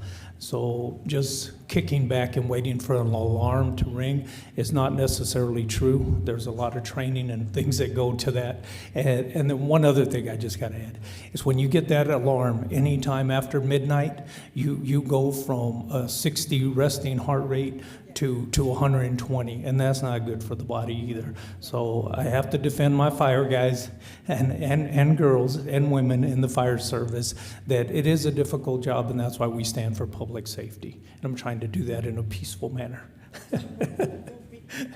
Yeah. No, I like I said, I don't disagree with what the gentleman was saying. Everything he says is true. Police officers need to have a chance to hit that reset button, gather themselves, and come back refreshed to work so that they can do the tough job that they're asked to do. And they do a great job in that tough job in serving this community to protect and to serve. So thank you, Chief Story, and to your staff. There has been some other events. I just want to say kudos to Visit Las Cruces. The META event went real well, and that was a nice event, bringing it to Las Cruces. Like we talk about peace, but we also look at unity, and those are some of the things that are taking place in our community. Working with the public schools and chartered schools, looking for ways to create not only moving our kids that if they don't want to go to college, there's trade schools, vocational schools that are available, and they're all working on that so that we can create a better workforce and give students an opportunity to gain some skills and knowledge as they move forward. So those are some of the things that are going on in our community, and I look forward to working with those. So thank you. Now I'll turn it over to our city manager for his comments. Thank you, Mayor Enriquez. And to the council. I do have a few updates, but I would like to start Ikain Tamopeao, city manager. I've been in this seat for, I don't know, seems like a month, but it's been going quick. And I wanted to share that point. We had this resolution, ceasefire, on the agenda, and I just wanted to make everyone aware, and some of you may be aware, but just to reiterate, resolutions, ordinances, zoning changes, anything that comes on this dais, if it comes on this dais, doesn't mean that that's how it's going to be passed. If it's presented, the assumption is that there may be amendments made. And so I wanted to share with everyone that the way staff sees it, the way we see it is not always as transparent as the way the community sees it. But just to let you know, it is an experience that I learned from because I've been in the seat for a month. I've learned a lot of recommendations. If I was running this One of the things that I do is I serve at the behest of City Council and the mayor. So if something came up, it's my job to make recommendations. It's my job to speak up. And so I've learned I've learned some new ideas. I have this gentleman, NMSU, reminds me of me, a budding MPA student, Master's of Public Administration, and getting his bachelor's in Public Administration. And I just wanted to share that I remember being in your shoes, thinking the same thing, of bringing both sides together. And honestly, I think that was the goal from the dais and from staff. And so what you saw you may not have all agreed with, but just wanted to have everyone be mindful that what's presented is not always what is approved, and so the intention was to have it be presented and perhaps amended, but it was pulled. So I just wanted to share that, not necessarily that would have been approved as is, but it would have led to a discussion. If you're asking me, I mean, there's many ways to do it. We've discussed with some on the dais about that, but that's for another time. But I just wanted to share the democracy. This is something from staff's perspective, and I, being the city manager, overseeing staff, that is something that now I have additional recommendations if something like this comes up, so that I can help City Council. We can maneuver this together, but this is definitely a learning moment for myself, again, so that I can be ready next time to assist with this. So I didn't want Councilor Coran sitting alone on this, because there are things that I could have shared as well. So that is the opportunity that I wanted to take as city manager. I also wanted to share porta potties, honey buckets. If my understanding is correct, if these were porta potties or honey buckets on NMSU, these are not our funds that we're sharing from the city. As I heard, could have been taxpayer dollars. They would have been NMSU dollars, but not residents of Las Cruces. Additionally, I just wanted to share kudos to the MITA team, City of Las Cruces, on April 27th. We have early attendees, about 12,000, which is about 4,000 more that attended last year. So even through the windstorms. So we had about 8,000 last year. This year, and this is just early estimates. We always have more estimates come in, but we have about 12,000 attendees. And just want to say kudos to the Visit Las Cruces team, Rochelle, Liz, and her team. Two more announcements. At the airport, May 8th, which is this Wednesday, and through Saturday, this is a pylon race training camp that is happening. So if you see airplanes flying around, there is a race training camp happening. Air race training event that is bringing in about 30 air race teams, and officials will be spending about 4 days training, practicing and simulating air racing on 3 FAA-approved air race courses. And that's here, right in Las Cruces, at our own airport. Councilor Flores, I know this is close to your heart.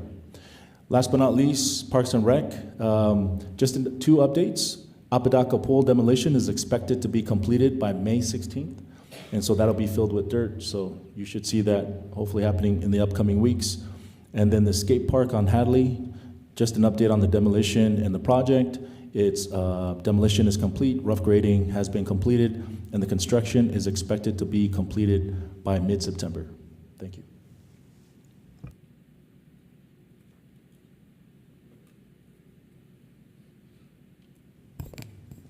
Motion to adjourn. So moved. Second. This is on the motion to adjourn the regular meeting. Councilor McClure? Yes. Councilor Matisse? Yes. Councilor Graham? Yes. Councilor Coran? Yes. Councilor Flores? Councilor Bencomo? Yes. Mayor? Yes.